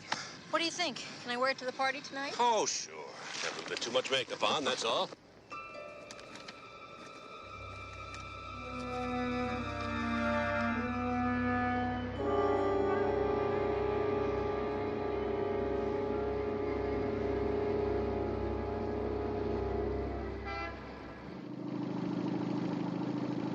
Home at last. Good to be back. You know, I'm going to cherish this trophy for as long as I live. I never had a trophy like this before. Is it possible that these suitcases are heavier than when we left? How much heavier could they be? Washcloths and towels don't weigh very much. You're a kleptomaniac. You know what I love? I love those little soft things that you wear over your hand and polish your shoes with. I got a lot of those. I got about 10. It's locked. Don't you have a key? Oh. Here. I don't know. I have a sneaking suspicion that I left my key in the house. Well, here, it's on my right front pocket. Okay. Where are your keys? In the ignition. Cross your fingers. Well, neither of those work. I don't understand. It's always open. Well, Mildred always locks it when she takes a shower. Well, then knock on the door. Well, she's not going to hear you if she's got the water running. Then you walk around to the front door, let yourself in, walk through the house, and open that door. Good idea. And if Mildred is in the shower, let her know we're here. She has a habit of walking around naked when we're not there. How would you know that? Well, I walked in on her once. What happened? What happened? Well, she screamed and wrapped herself in paper towels. Poor Mildred.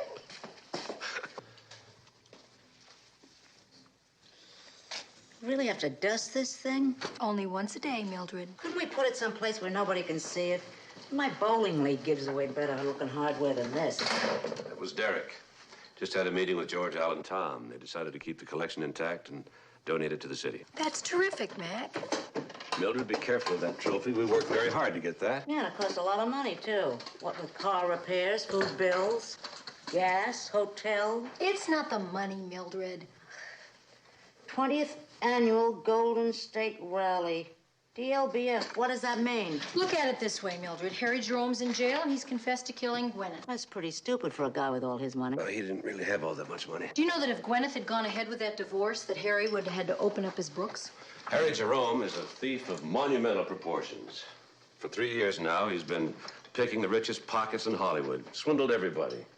We still would be today if it weren't for Gwyneth. That's why he had to get rid of her. You know, he didn't even care about the antique cars. He just knew the rally would be a good cover to kill Gwyneth and make it look like someone else was responsible. That's why he hired those kids to change the signs, to divert the suspicion from himself. Okay, terrific. I still want to know, what does DLBF mean? Dead last, but finished. Dead last but finished. I thought you said they canceled the rally. They did. But they gave you dead last but finished, even though you didn't finish. Well, it makes sense to me. You? Oh, me too. Now, I know all those rally people are crazy.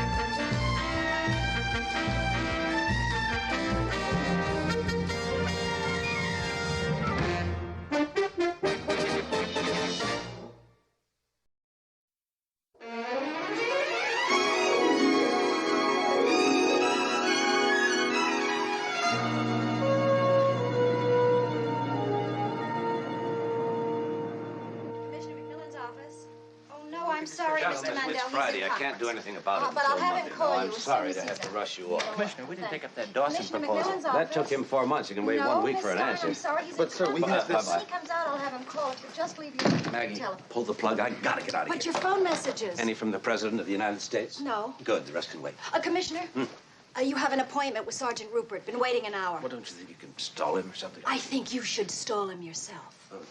Commissioner, I'm Sergeant Rupert. You do? I won't take up much of your time, sir. Well, you know how it is. Something has come up. Does that mean you won't be able to see me at all? Well, sometimes it's necessary to shuffle priorities when an emergency arises. Sure, I understand. I had it all the time in administration. Of course, now I'm in investigation. I've written this proposal for new training techniques. Could I leave it with you? Sure. Oh, let me put my number on it, just in case you have any questions. I'll be home all weekend. Very good. Call me next week. We'll set up an appointment. Great. Goodbye. Goodbye, sir. Thanks. He's terrific.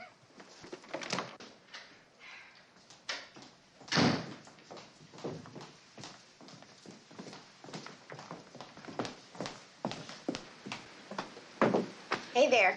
Hi, Maureen. I've been trying to get over here all week to see you. Did you get a place to live? Oh, I found one.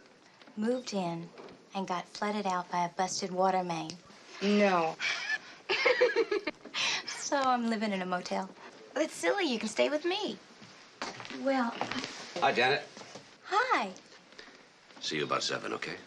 Okay. I put my housekeeper on a train, so nobody will be there. Just bring your toothbrush. I've got everything else you need. Fine.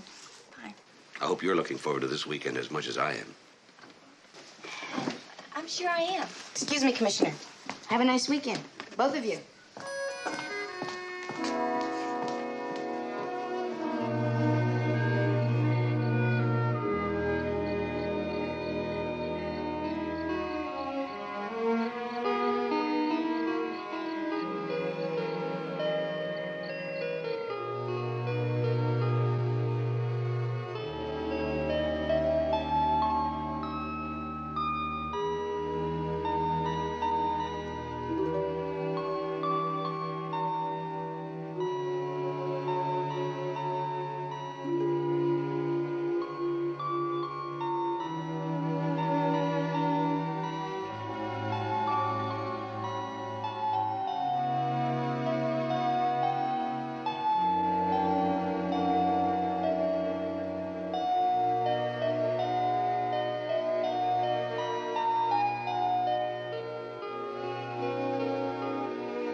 Stuart J. McMillan. The other was Janet Carney. Now, the door to the back was open. The screen was ajar. The windows were all blown out, almost all over the house, as you know. Okay, what else? About these people you just mentioned. Are you involved? Those are the people that we know of that were involved in the accident. We're checking them out. DiMaggio, I heard the call go out. Hi, Maureen. It looks like most of the damage was confined to just one room. I think a friend of mine might have been in the apartment. Janet Carney? Yeah. Well, they just took her off. Where? To the hospital? No. Oh. Did you know her very well? I helped her get a job with the department. I told the commissioner that when Joe Murchison is going to threaten somebody, he's not just popping off. What about the commissioner? Well, go back.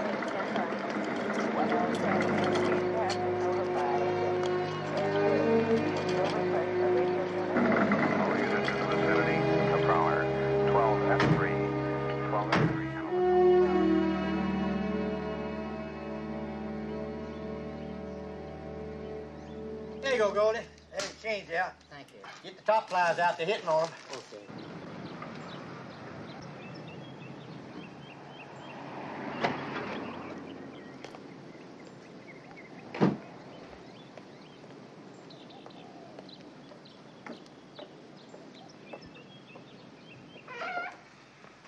Afternoon. Afternoon. What's the matter with these lakes of yours? They're supposed to let go of the fish every now and then. Where you been fishing? Lake Kazanka, south side. It's all right if you like to taste a little bit carp. You know a better place? Well, sure, I know a lot of places. I got maps. I got it right here. Oh, there you go. Look at him. Just one left. How about that? Yeah, how about that? What'd you get for it? Well, I like to make my customers, keep them happy. Just good public relations. Well, thank you kindly. But I do have expenses duplicating them. I'll be $10. You know, the half of the fun of fishing is finding the right spot, don't you? $7. Just be breaking even. I tell you what, in case I strike out, I'll take one of those chops there. You got a place around here? No, I borrowed it from a friend.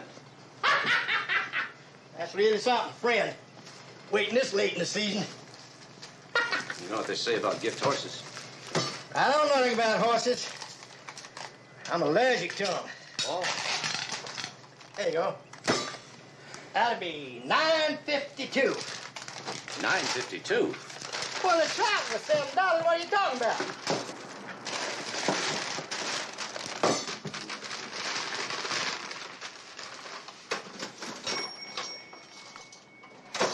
There you go, boy. You know something? You'd have been a lot better off taking that nap. Come back and see me.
How much I say the match was?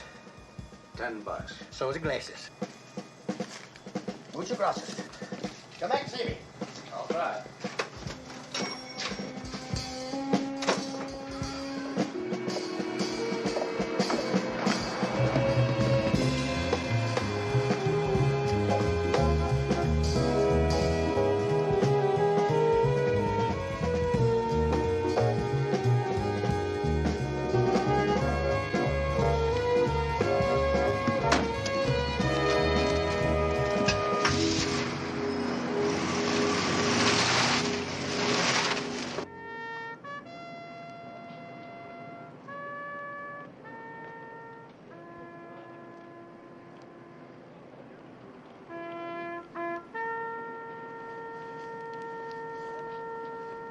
Sir, I still think we ought to wait for Lieutenant Enright to get back. He ought to be doing this, Chief.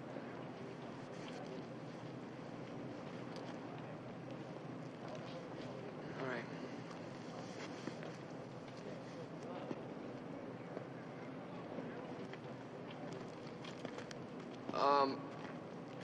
Our first speaker today will be Chief Paulson.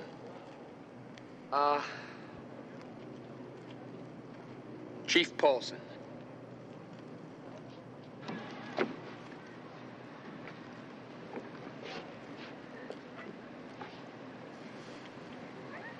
There could be no more appropriate spot than this to honor the memory of Stuart J. McMillan. Mac loved this building. He loved this courtyard.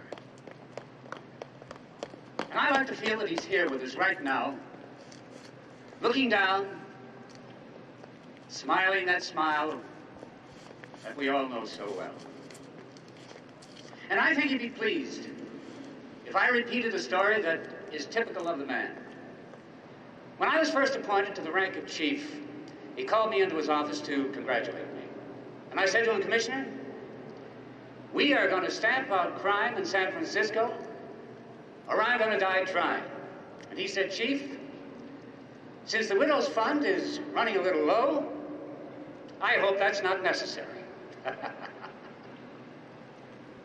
Yes, he's always ready with wit, courage. They're having a memorial for you. Never mind all that. I can't talk to you now. I want you to meet me in an hour at the Palace Motel. Why? Do you want to go back to administration? No. Do you want to stay in investigation? Yeah. Then meet me there. I'll be registered under the name of, Sam Stew Chief. Got it? Yeah. All right. You all right? Yeah. Smile. All right. And don't tell anybody you saw me. Right. And we promise ourselves that the murderer of Stuart J. McMillan and Janet Carney will be brought to swift and uncompromising justice.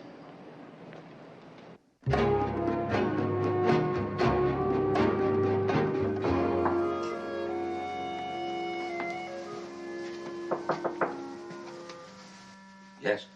It's Maureen. Come on in. I don't think so, sir. Why? Commissioner, there are things that are bothering me about this. Come on in. Now, what's bothering you? Are you aware that Janet was only 22 years old? No. She was. Now, I realize that in our society, a lot of women prefer older men. And I don't want you to think that I don't sympathize with your situation. What situation are you sympathizing with? Obviously, in recovering from the death of your wife, you have certain needs. Obviously. Now get to the point. You and Janet were together. We were clearly not together. She was in your apartment. And Janet is dead. Yes. And the man that was with her in my apartment is dead. Yes. Then explain it to me. If I spent the weekend with her, how come I'm alive when the man who was with her is dead? I don't understand any of this, sir. I don't either. Sit down. Thank you. It's just that I feel somehow responsible for Janet. And if she wasn't with you, what was she doing in your apartment? I loaned it to her. She told me her place had a busted water main. Yeah, she told me that. Actually, we swapped places. For what? For Uncle's cabin on Lake Agonza. Oh. I needed a few days to myself, that's all. Didn't think it would turn out to be such a big deal. Then you mean you and Janet never...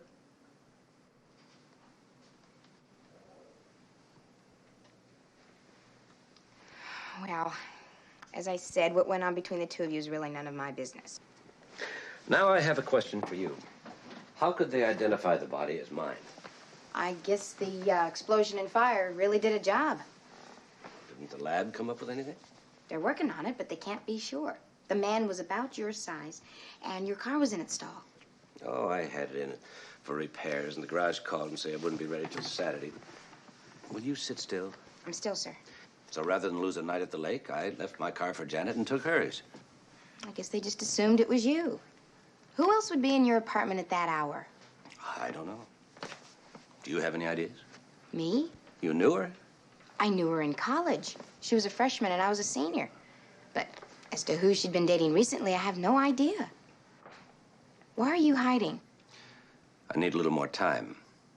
I have to assume the man who was after me thinks he succeeded. Yeah. If he was after me. But... Oh. And if he wasn't, I have to find out who he was after. You mean the man he killed? Let's put it this way. If the cat thinks the mouse is dead, there are certain advantages to the mouse. Don't you think you should tell the department about this, though? No. No, not yet. Of course, it'll be tough on Agatha, my housekeeper. Well, I can't help that. There are a couple of things I want you to do. Yes, sir. You got a pencil? Paper?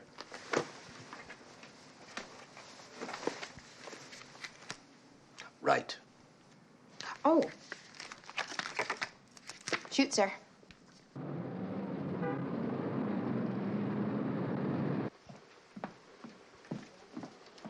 Hi. Hello.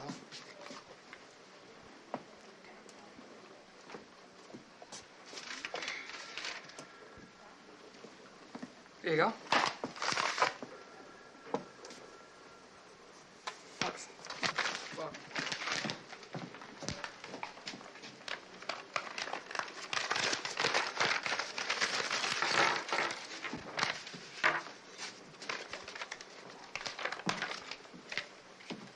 Hello, Sergeant. Oh, hello, Chief. What's that? These are Janet Carney's things. She was a friend of mine, on a personal basis. I just thought if there was something I could do to help. The homicide people will take care of it, don't worry. Oh, I'm sure they will. Loved your speech. Oh, you did, really? Yeah. I felt special eloquence was called for. Thank you. Thank you.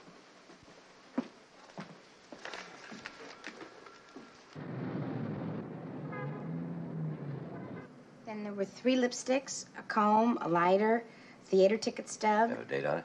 Last November, a production at Theater University. And then this thing from Cyril's church. This thing? Yeah, you know, a mimeograph sheet. One that has the prayers on one side and the day's activities on the other. There weren't many of those, though. Was Janet Catholic? Yeah, but I don't think she went regularly. Was there a date on the sheet? Yeah, last Saturday. That was the day she died. Maybe she went to Mass. Or confession. They can do that any day of the week. There's only one way to find out. Commissioner, your disguise. Oh. Sergeant, your purse.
Father? Hello, may I help you? Yes, I'm looking for the parish priest. Are you he? Temporarily. Father Revere's been ill. Ordinarily, I'm his assistant. I'm Father Matheson. Father? Interesting church. Interesting churches are not necessarily always beautiful churches, although in this case, as you can see, it is. Didn't Bing Crosby play you in a movie once? I couldn't whistle Toodalooda if St. Peter himself demanded it. Have we met? I don't think so. I can't say whether I recognize your name since you haven't given one. Oh, I'm sorry. Stuart McMillan, Commissioner of Police. Father, is there any place where we can talk privately? That's usually done in the confessional. I'm not here for a confession. I just want to talk. Either my office or the cloister, take your pick. I presume the cloister is as private as the office? And prettier.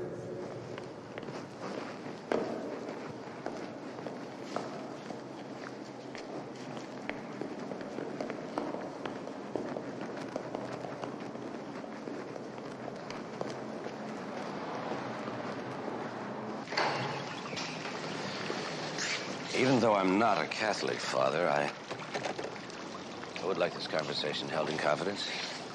Anytime I'm engaged in professional counseling, I'm ethically bound to secrecy, even if it doesn't have the same moral strictures as the confessional. I see. Are you here for professional counseling? No. I'm here to talk about Janet Carney. What about her? You do know her. I did. According to the newspaper, she's dead. You were in the same newspaper. Your picture. I'm afraid I don't understand. It's complicated. Lots of things I don't know myself, but I would like to know some things, well, anything, about Janet. What sort of things? She was here last Saturday, wasn't she? And if she was? I'm trying to identify the man she died with. The one they assumed was me. Did she mention anything about anyone? Somebody she was intimate with? Commissioner, she did come, but it was for confession. And I'm sure you're aware that I just can't talk about that. I am. Do you suppose you could talk about what she didn't say? What do you mean? You could save me running up and down a blind alley. Good point. I guess I wouldn't be violating my vows by discussing what she didn't say. Which was? She didn't say anything that would be helpful to you. I'm sorry. Thank you.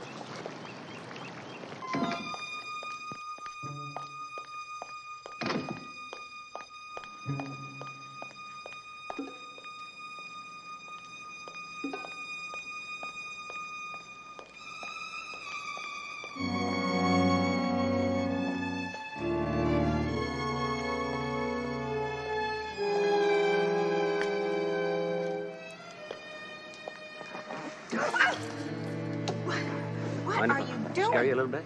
A lot. Mind if I drive? Well, I can drive. Well, since I'm going to drop you off, this makes better sense.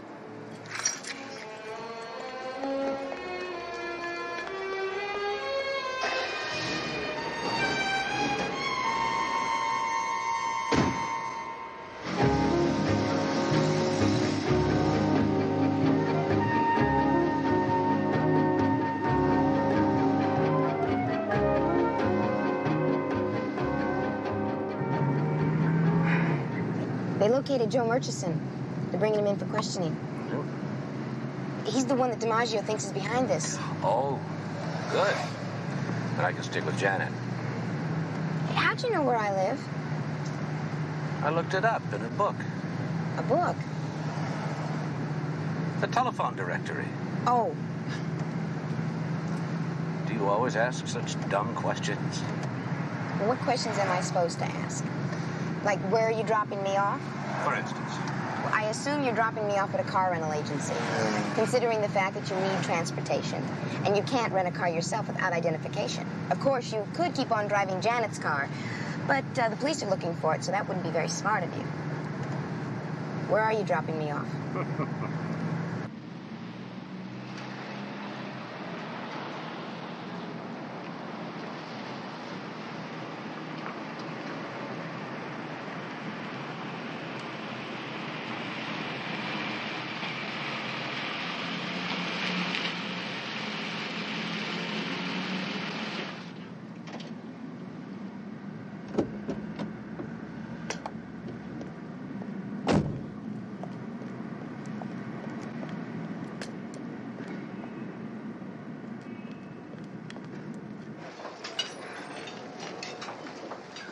All set.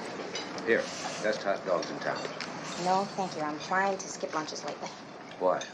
Well, I'm starting to curve a little more than I used to. There ain't nothing wrong with that. Really? When did you see Janet last? I mean, before she joined the department. Last April. I went back for an alumni meeting. Did you talk to her? Just casually. Somebody said she'd been spending all her time with her studies. All her time? Does that sound like Janet to you? Pretty girls can be smart. I've noticed. What was her major? History. Are you going out to the university?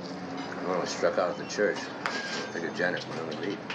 See Dr. Winninger. She's the active head of the department. Okay, give me the keys. Oh. Oh, forgot. If you drive a car that's rented in my name and you have an accident, is my insurance still valid? I don't know. But always keep your car doors locked. Oh, yeah. Where is the car? Out front.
You threatened him, Murchison, and he gets killed.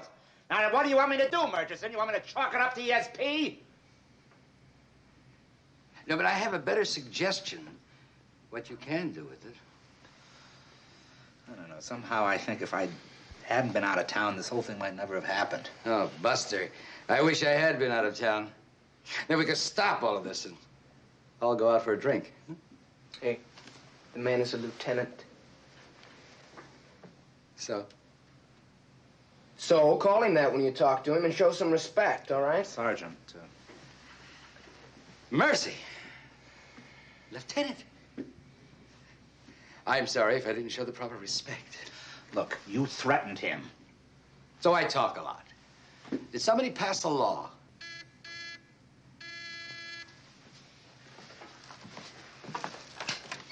Yeah? Sergeant Rupert, it's for you. For me? That's what my secretary says. Thank you. Hello? Oh, hello. Listen, I want to ask you something. Of course. I just didn't expect for you to call me here. Enright's secretary wouldn't know my voice from Tony Bennett's. Well, what do you want to know? Sergeant, is that an important business phone call? Yes. Sir, it's, a previous case I've been working on. Maureen, I want you to think carefully. Did you tell anybody that I was alive? Of course not. Why? I was tailed right after I left you. You were what? I guess I don't understand that. Well, I don't either, but somebody knows a lot more what's going on than we do. Of course there was one other. Yes, I know, the priest. I'll check on him, but first I've made an appointment with Dr. Winninger. Are all the professors out there as tuned in as she is? What do you mean? When I told her I wanted to talk about Janet, she didn't even know about the murder. That means she doesn't know you're alive. She doesn't know anything about you either. I'm counting on it.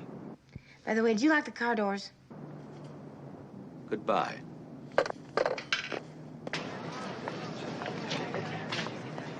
Just what is the nature of your inquiry? Well, Janet applied for a position in our department.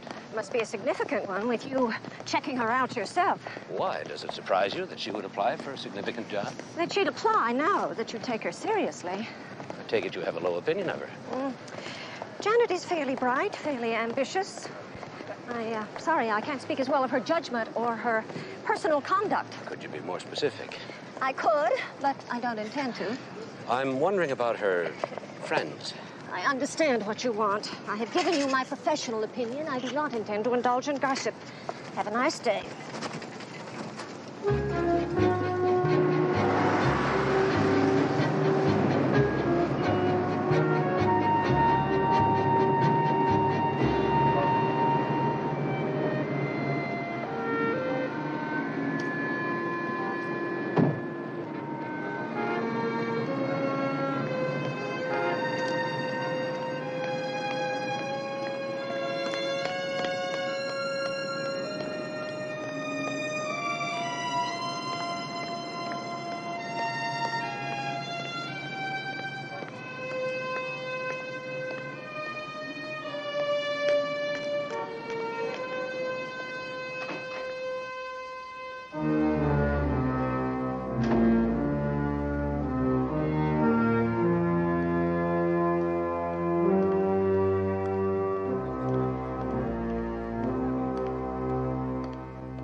Job done right, or saving a few bucks. I think we ought to have confidence that the Lord will provide. If the bank would just have that much confidence in him. Father, you leave the bank to me. You've got it. Goodbye.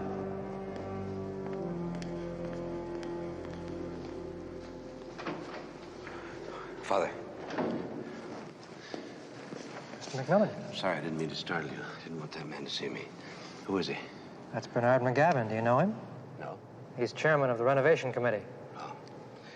Father, I want you to think back in the last 24 hours. Did you say anything to anyone that might give me away? Of course not. It's not a casual question, Father. Any veiled reference, any slip of the tongue? I'm positive. Why? Somebody's following me.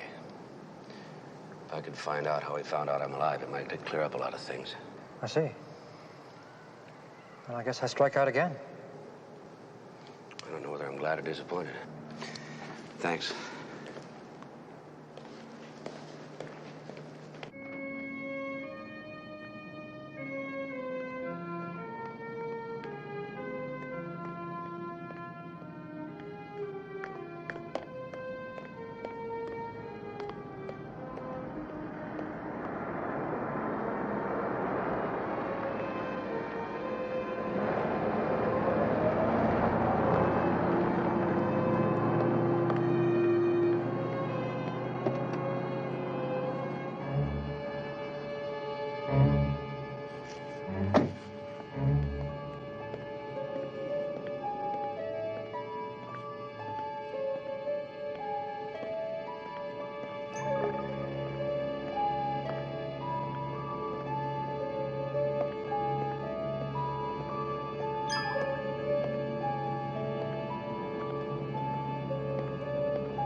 Okay, get up.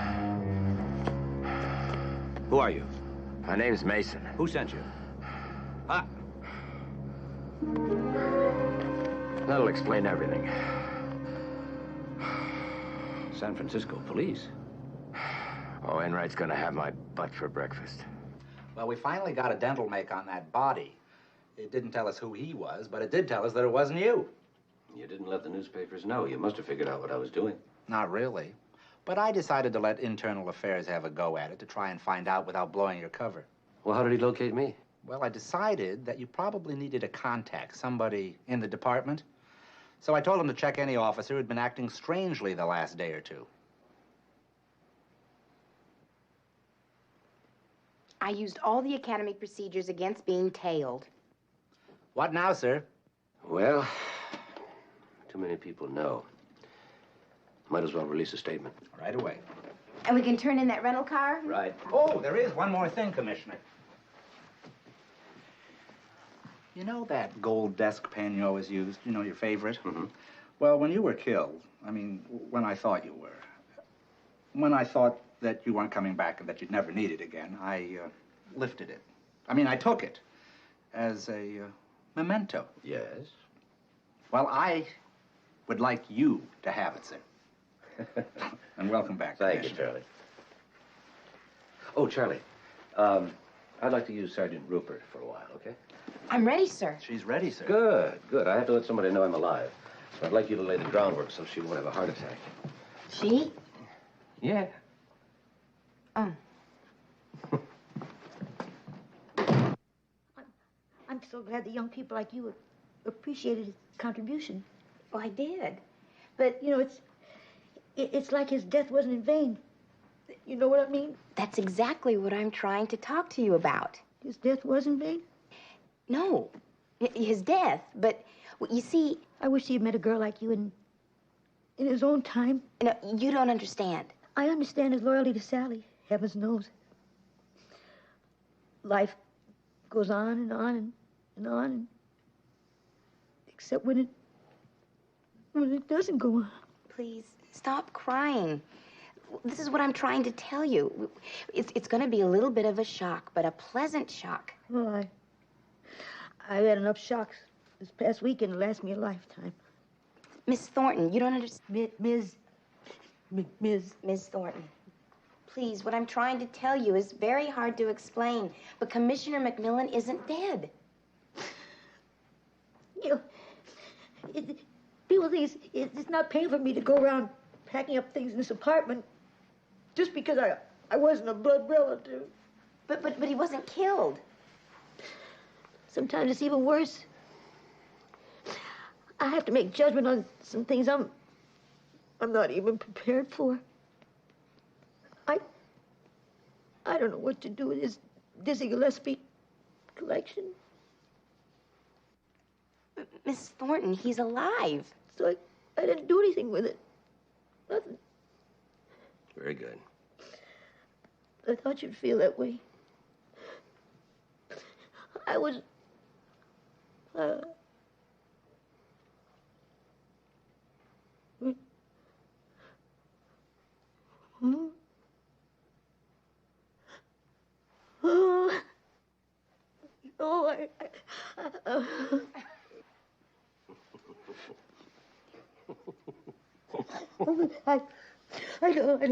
I don't believe it. The little cheeks, and the little ears, the little eyes, the little nose, the little shoulders. Oh, you're alive. Well, I guess I'd better go. Wait a minute. Oh, don't leave me. Right back. You're alive. You're alive. Oh, Commissioner. Well, I tried, Commissioner. Well, I do appreciate it. Stay down.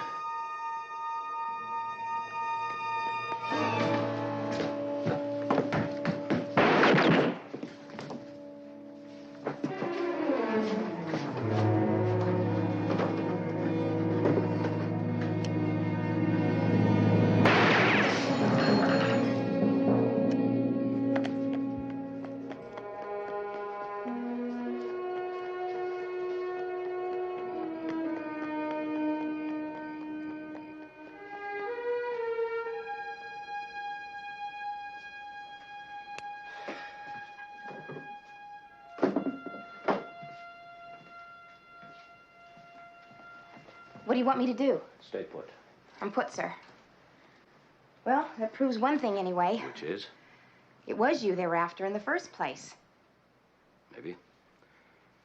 Also proves somebody's afraid we're getting close to the truth. Do you think we are getting closer to the truth? Sure. Aside from the fact that we don't know who was killed, who killed him, or why, just about wraps it up. Right, sir. Did you see what happened? Did you see what happened? A bullet came right through that window, and he hit that door over there. Another one hit the mirror, and right there where I was sitting right there, a bullet came right there. I could have been killed. Yeah? Could have been killed. Is she all right?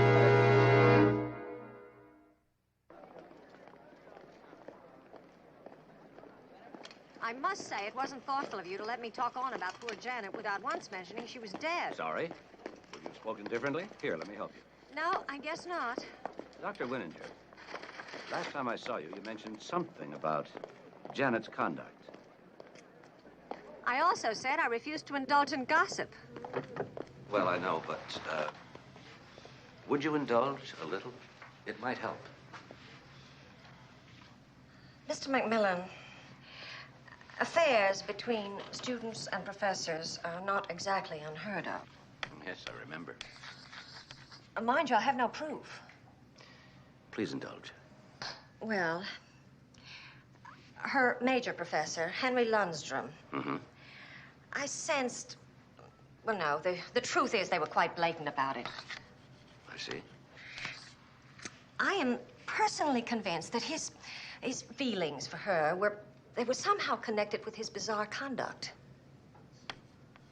Would you know what his bizarre conduct was? He left. He left. 3 weeks before final exams. He simply took off. Did he get into any trouble? No, oh, no. He wrote me a note saying that he was unable to continue his teaching duties because he was leaving immediately for Kenya. Kenya? To gather material for a book, he said. Do you think he was telling the truth? Oh, no. No.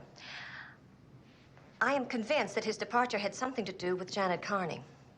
How? I don't know that. I was hardly interested in the details of their little romance. It could have been a lover's spat.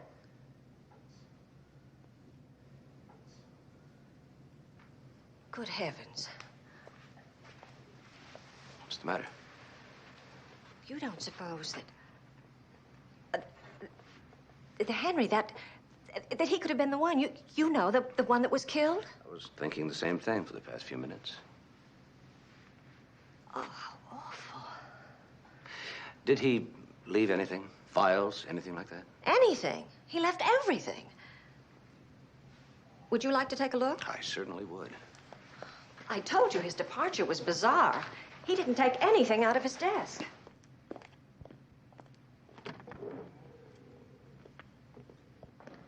Tell me something.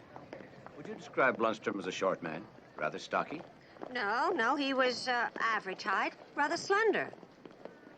Why did they think the body was yours if it was a short man? I wasn't thinking of the victim. I was thinking of somebody else. Somebody took a shot at me.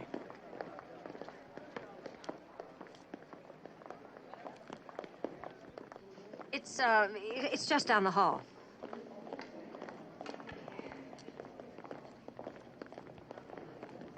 Right here.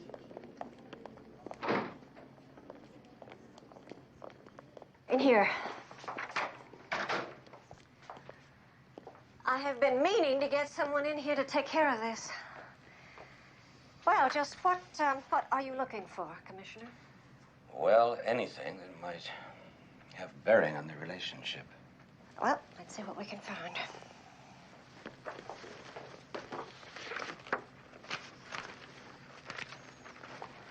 Are these student papers?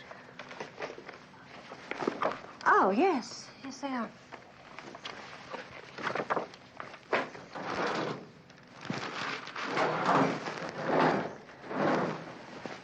Nothing in here. Ah, here's something. Here's a connection. A paper written by Janet for his class. Well, at least he didn't let his personal feelings influence his grading. He gave her a C.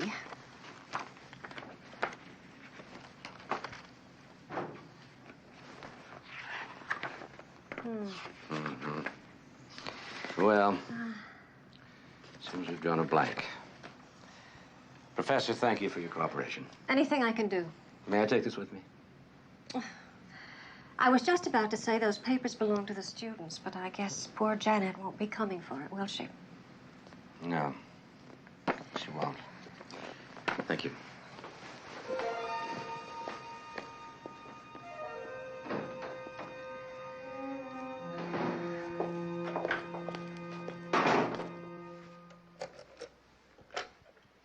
Sergeant DiMaggio here. Steve? Me. Well, hello, sir. Welcome back. Take this name. Henry Lundstrom. Professor in the history department. All right, sir. What about him? Check him out. He disappeared last May. Got any idea where he might be? A hunch. Where? In a grave. Mark Stewart McMillan.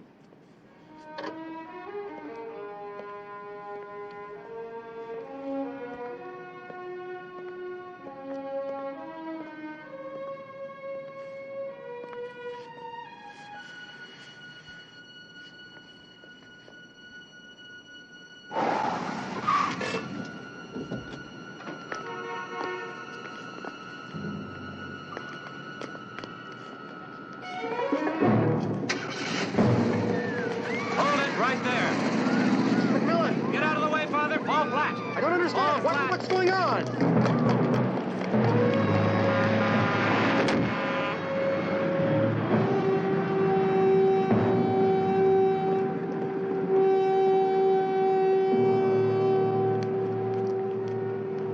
Father, why didn't you get out of the way? Because Who was that man? I don't know. He came in and told me there'd been an accident. An accident? Yes, he said a man was trapped in the wreckage and was asking for last rites. We're going there. Good thing you didn't go. Why? Because you'd probably never come back alive. You can't be serious. I am. Very. Let's go inside.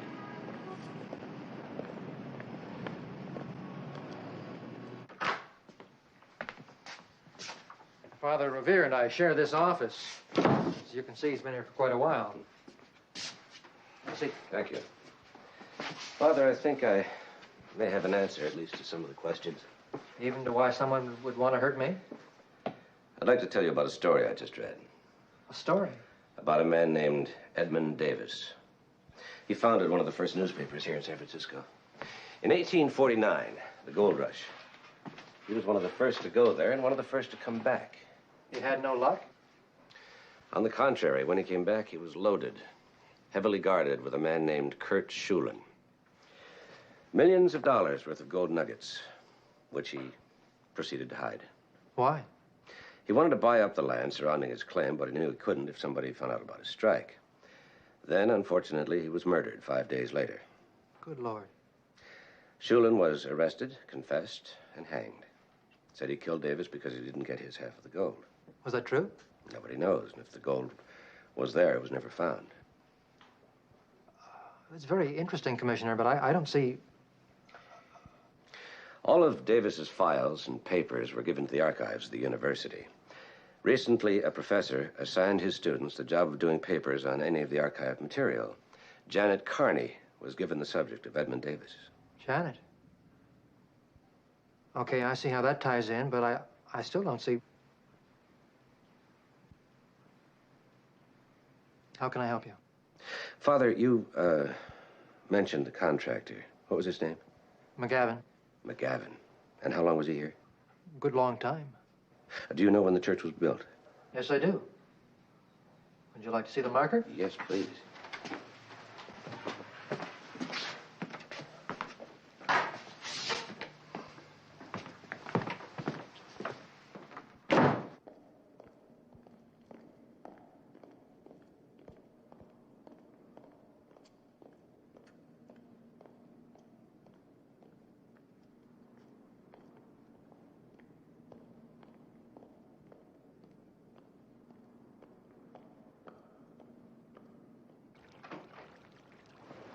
What are you expecting?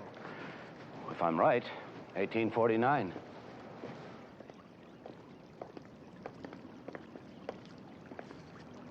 And you're right.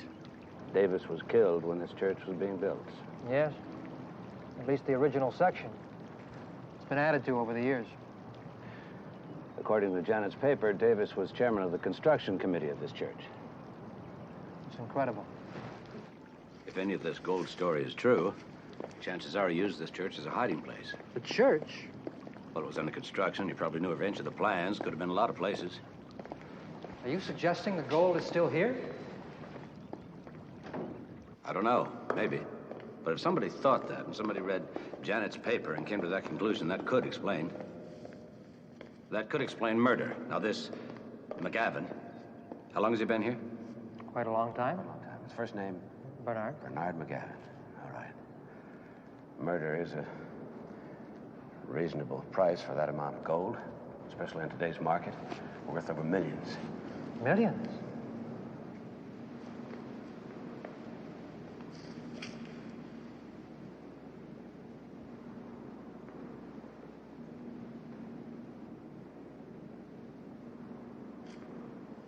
Here, look at this.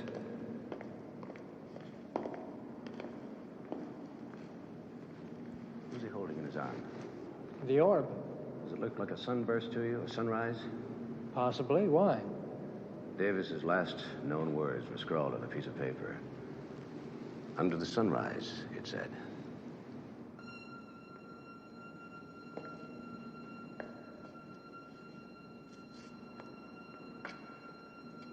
Hand me that screwdriver, would you please?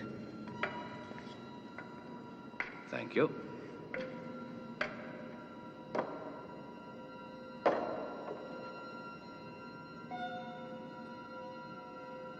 Uh-oh. Come up here.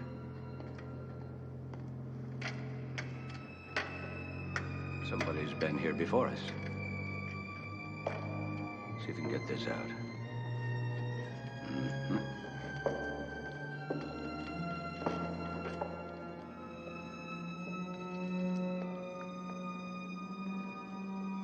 Well, they didn't find any more than we did, obviously. No room to hide a handkerchief, let alone a ton of gold. Mm-hmm.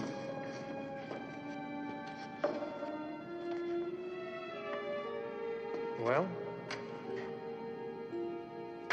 still an awfully good story. At least part of it was true.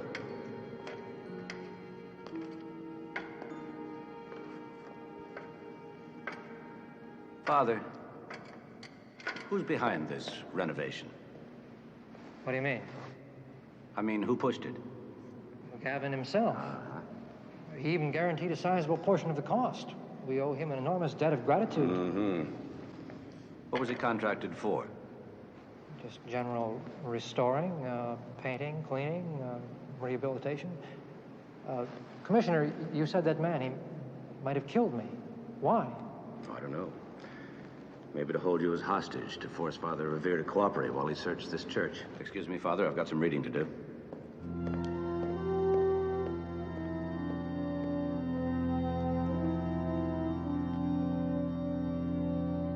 Here it is. I've checked it out on my card, so don't forget to return it. I already owe $2 in fines. Tell me something. Aren't you discouraged? Sure. I mean, you've discovered this marvelous story, and it's fantastic and all that, but... I'm not any closer to finding the killer than I was 2 days ago. Right.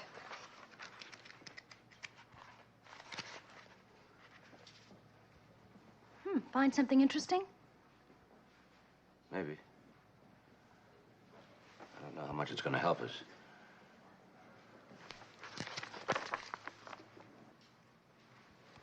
Excuse me, Commissioner, but I didn't know whether you wanted me to be available or whether I should go on with my other work. Come on in, Marine. I'm in, sir. Back in uniform, I see. Too many people don't believe I'm a sergeant unless I wear it. I know what you mean. They ought to design one for a police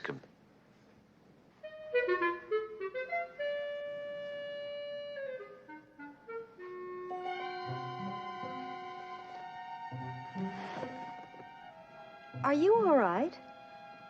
Maggie, give me Boston information.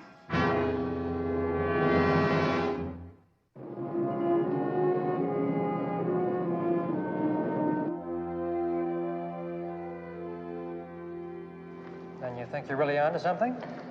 I think so. The style of that painting is based on the works of Diego Moreta. I've seen a lot of paintings that look like that. Exactly. Everybody used to copy him. Then why is this unusual? In 1849, Moreta was 11 years old. Then this was painted long after the church was built? And long after Davis was dead. So this couldn't be the sunrise he was referring to? Nope. I see. Well, that shoots down one theory, but you said you had something positive. I want to go over this whole church again. See if there's anything else he could have been referring to. Okay. Where do you want me to start?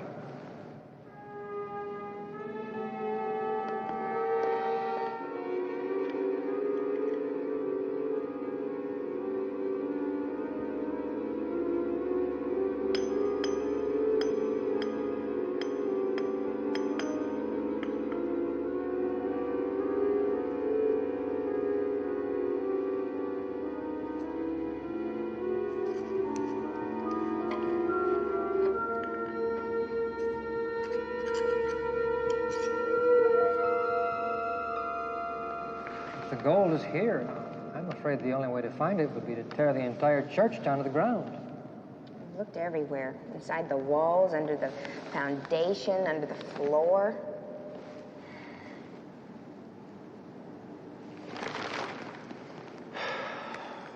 Under the altar.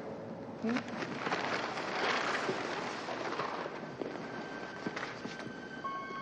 were looking under the wrong sunburst. It wasn't under the painting, it was under the floor.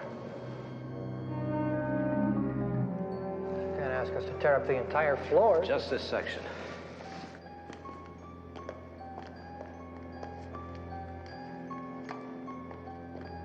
Let me have the screwdriver.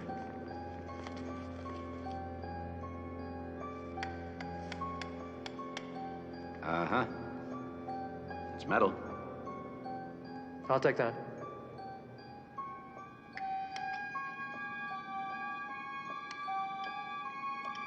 I think if we pry here. Yeah. It's coming.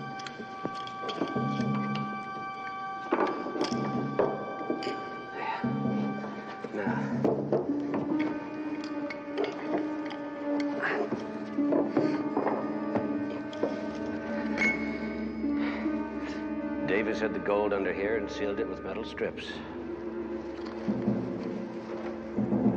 All right, now stand up, Commissioner. I'll take your bag, miss. It was very sharp of you to pick up on the sunrise clue from Janet's paper. Very sharp for you, too, Professor Lundstrom. Why don't we all three of us now have a nice little private conversation in the cloister? Commissioner?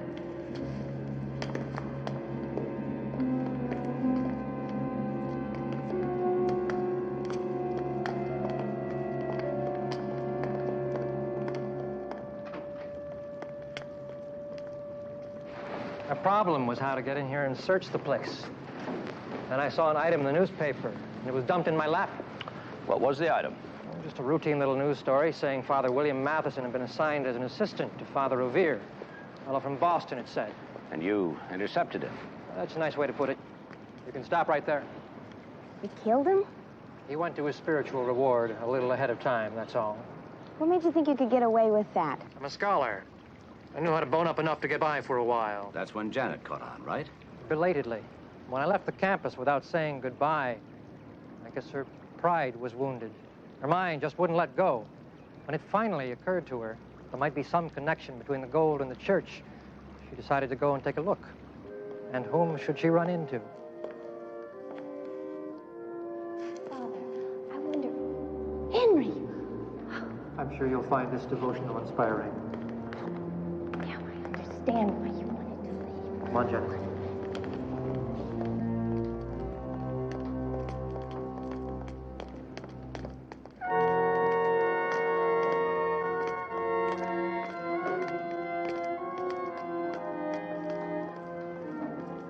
You ran off because... Don't you know I'm doing it for you? What? Honey, I couldn't let you be a party to some of the things I might have to do. So you were going to contact me as soon as you had the gold? Think back, Janet. About us. Can you really doubt that? Henry, now you listen to me. Look, darling, we can't talk here. I'll come see you tonight. No, I don't think so. We'll talk for an hour. Alone. No, I don't trust you, Henry. You don't trust yourself. Where do you live? I can come over tonight. In an apartment. I'm staying in an apartment. Which turned out to be your place, Commissioner. Who was the other victim? A friend of Janet's. Apparently, she didn't trust me. She decided to bring him along, unfortunately for him. Could I ask another question? Sure, go ahead. Who was the clown running around taking shots at me? Oh, him. Well, when it became obvious that you were going to keep prying until you became dangerous, I decided you'd have to be stopped. But it seemed a little risky to do it myself. How do you go about hiring an assassin? Good question. Prisons are very grateful to have the clergy around. It was easy to get a look at some of the records of men being released and pick a likely candidate. Would you believe I only paid him $5,000 down? Ex-cons are so grateful for job opportunities. That's enough questions, I think. You really should have shaved your head. What? Don't you think it's a risk, impersonating a man with a bald head? What are you talking about? The real Father Matheson. Bald heads are an easy point of identification even over a telephone. When I called Boston and asked them to describe him, their first words were, "He's bald." You didn't call. Then how do I know he was bald? If you knew that before you came here, why? Why did I let you have my gun? Why did I literally offer you my gun? So we could come out here and have a nice little chat. But I was careful enough to remove the bullets first. So I think you better come along with us.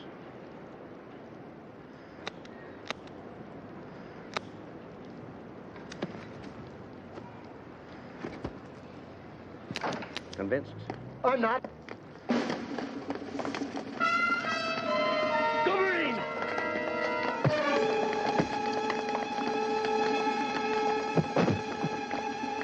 Take care of him.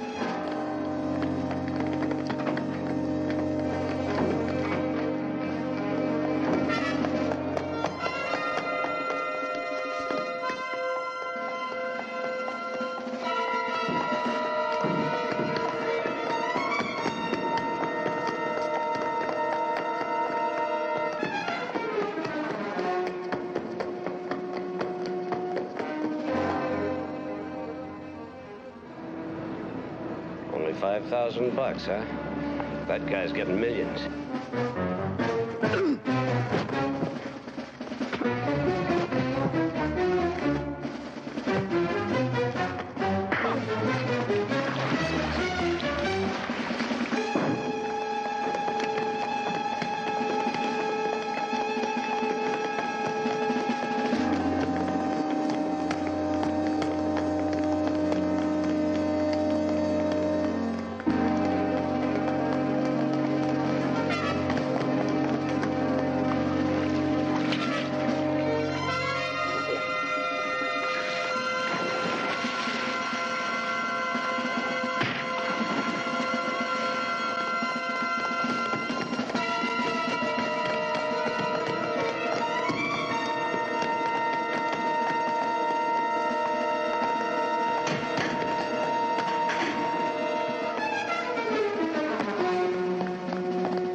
Toss your gun down right there, Commissioner.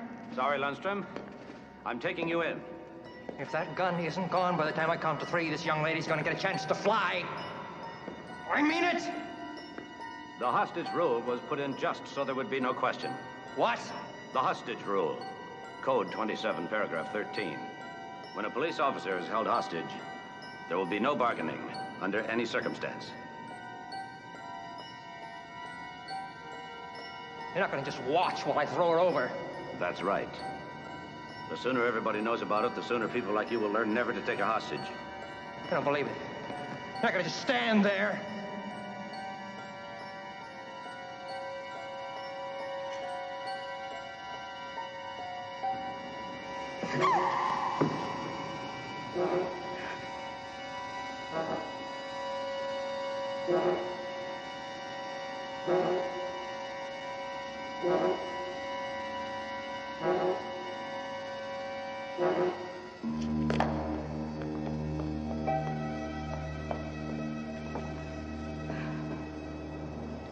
When did the hostage rule go into effect?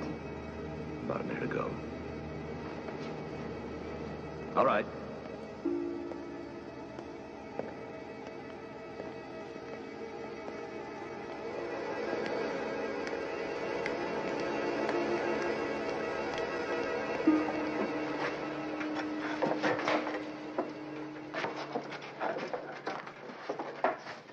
Little more to the left. How's that? Perfect. What made you decide to call Boston in the first place? Something Marine said about people not believing she's a cop unless she's in uniform. What does that have to do with anything? The priest. We didn't think of him out of respect for the cloth. He's the only man with complete access to the church. That's why I called Boston to check up on him. Oh, that Marine is a smart girl. Mm-hmm. Gonna take her out? Who gets the gold? No, I am not, and the church gets it. It's a good place for it. Father Revere's dedicating a new stained glass window in Jenna's memory. Oh, that's nice. Yeah. But I still think the least you could do is take Marine out to dinner. Just to thank her. Never mix pleasure with business. Oh, nonsense. Besides, you had Janice Carney in your department. I never went out with Janet Carney. Oh, yeah? Yeah. I still think you should go out with the sergeant. DiMaggio? Rupert. Who's Rupert? Maureen Rupert. Oh, you mean the sergeant? I think you should go out with the sergeant. Why didn't you say so?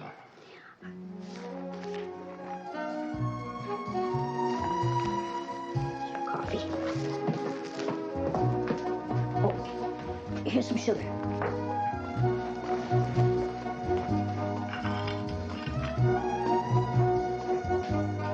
Ooh. Ugh.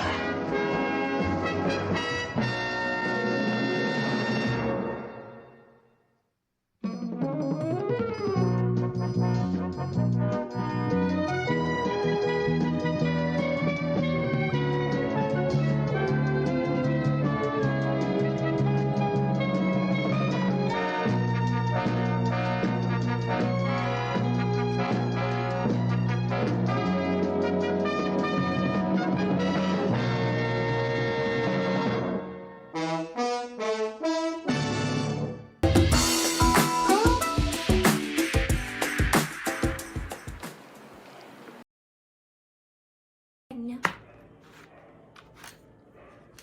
Và đây là màu vàng, mình sẽ dùng màu vàng để tô tiếp nha.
Vậy là mình đã dùng xong Màu vàng để tô quả bóng này rồi.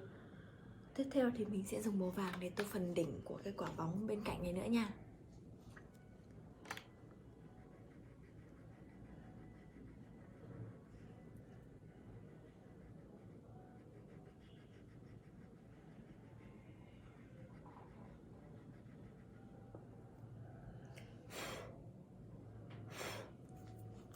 Và tiếp theo thì mình sẽ dùng màu cam để tô tiếp nhé. Và đây là màu cam nha.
Mình vừa dùng xong màu tím để tô bức tranh rồi. Và tiếp theo thì mình sẽ tô bông hoa mà chú nhí mình đang cầm nhé. Mình sẽ dùng màu đỏ để tô cánh hoa và chú nhí mình đang cầm trước nha. Và đây là màu đỏ của mình.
Ok, mình đã dùng xong màu đỏ để tô cánh hoa rồi nha.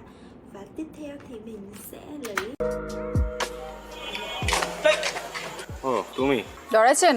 ডরাবো কেন? মাগের এরকম আটকা মায়া মনের সামনে চলে আসলে তো একটু চিন্তা লাগেই। আর কালকে আবার তোমার মামার সাথে চ্যালেঞ্জ। বইলা আইসো শেষবার মতো চুল দাঁড়িয়ে আশ্রয় আসতে। শুনেন, কালকের খেলায় আপনি হারবেন।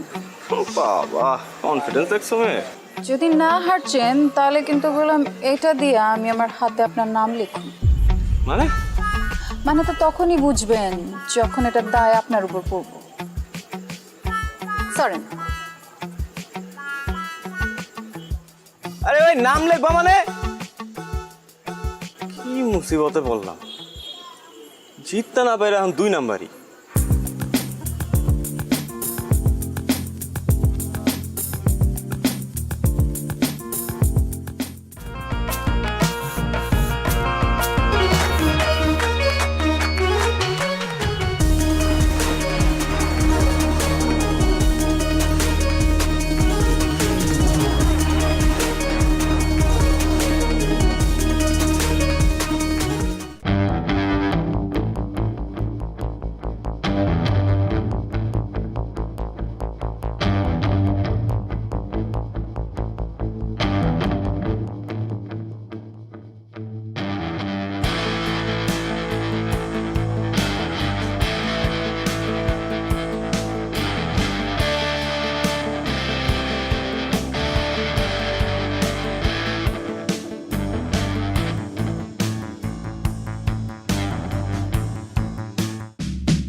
কি করতেছ? এটা কি করলি তুই মামা বলতো? শেষ পর্যন্ত ওই হাবলু মামার কাছে। সরি বলছি তো, মিস্টেক হয়েছে। আর এটা খেলা না, খেলাতে হার জিত থাকি। এই কথা তুই বলতেছিস?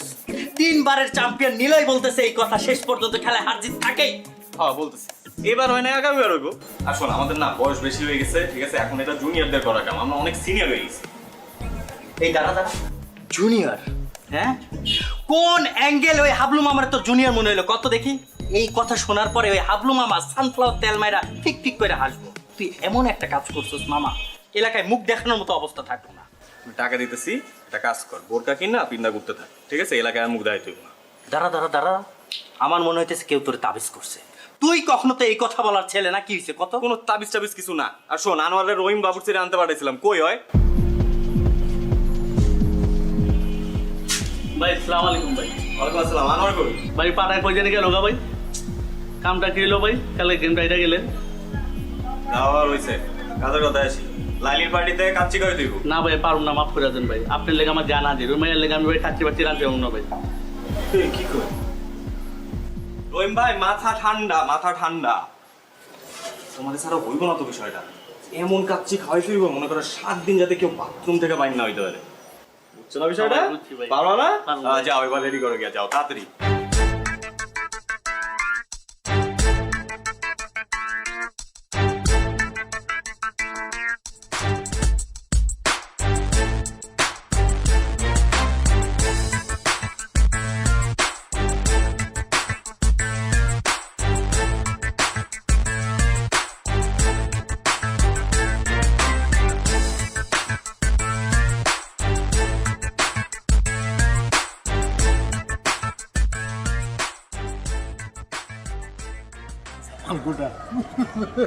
একটু বড় খবর হইব।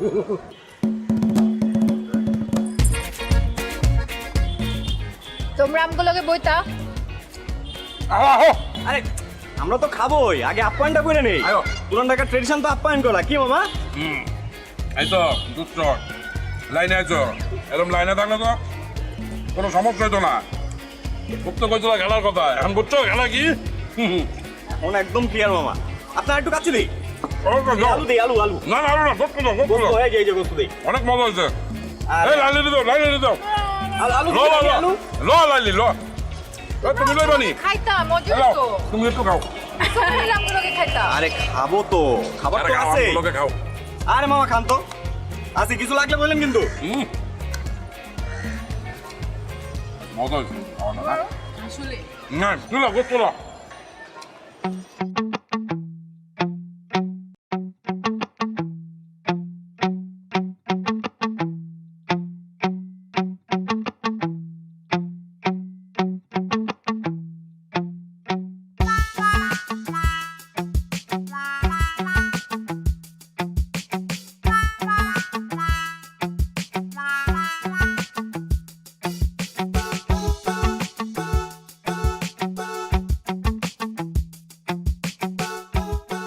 এইবার লইয়া কয়বার হয়েছে?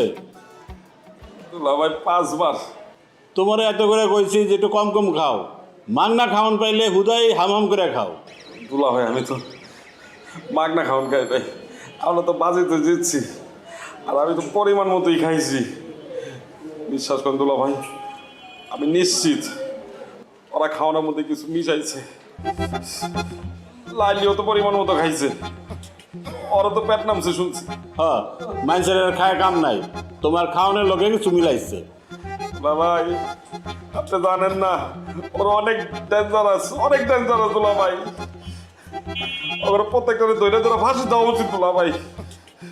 আমি খালি একটু সোজা হয়ে দাঁড়াইলি, তারপর দেখেন আমি রাজপথে নামবো, রাজপথে নামবো, আমি আন্দোলন করবো অগো ফাঁসির লিগা। যাও যাও, তুমি তোমার কামে যাও, আমি তোমার লেগে কেড়ে বয়ে থাকো। আপনি একটু বহান ভাই।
và mình đã tô xong bức tranh rồi. Và bây giờ mình sẽ cất cái màu xanh nước biển mà mình vừa tô đi nha.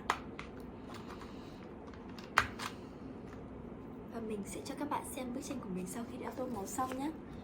Và đây là bức tranh của mình sau khi đã được tô màu hoàn thiện. Và video của mình đến đây là kết thúc rồi.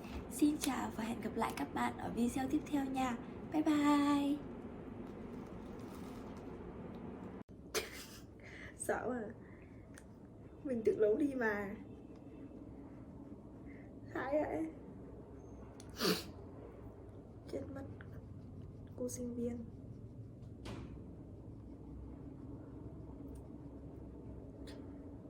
Sợ cái gì? Thảo mày mới dùng ok không?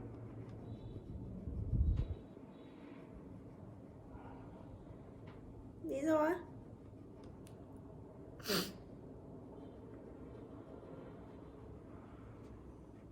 Thảo ít nhân mắt nó thế. Dùng máy thằng cảnh hồi trước. Mà dùng thích mà. Ít mắt to xem gì cũng thích. Dạ, nó to bằng 11 Pro Max, 12 Pro Max chứ bao nhiêu. Cùng một khuôn đi. Sợ à, thôi chê. Em chê chị á. Thế nhá, không là bỏ ai kém sang đi. Và tự đi đi.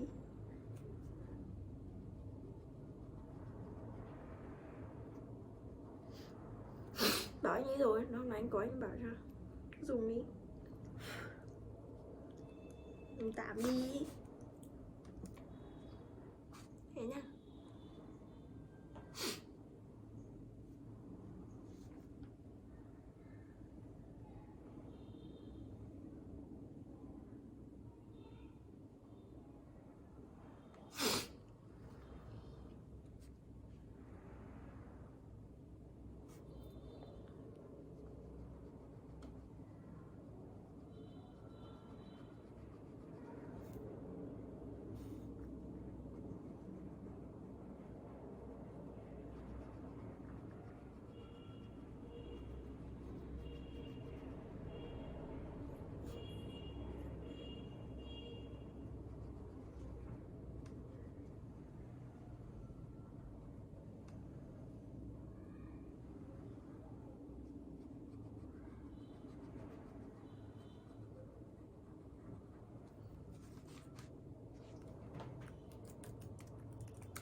Alo ạ?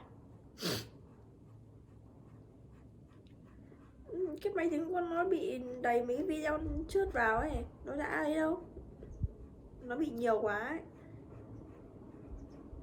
Đâu chỉ còn một quay luôn ấy. Rồi đang hang kiếm tiền hay sao ấy. Một quay luôn.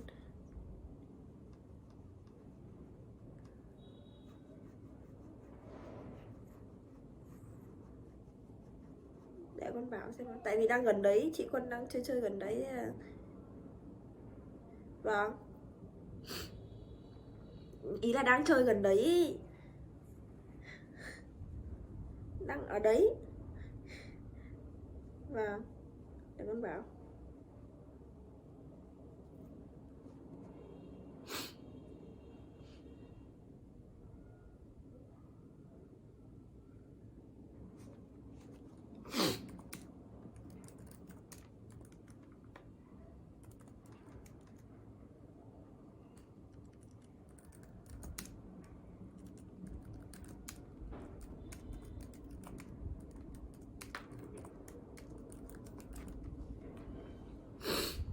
Mình đã tô xong màu cam rồi nha. Và tiếp theo thì mình sẽ lấy màu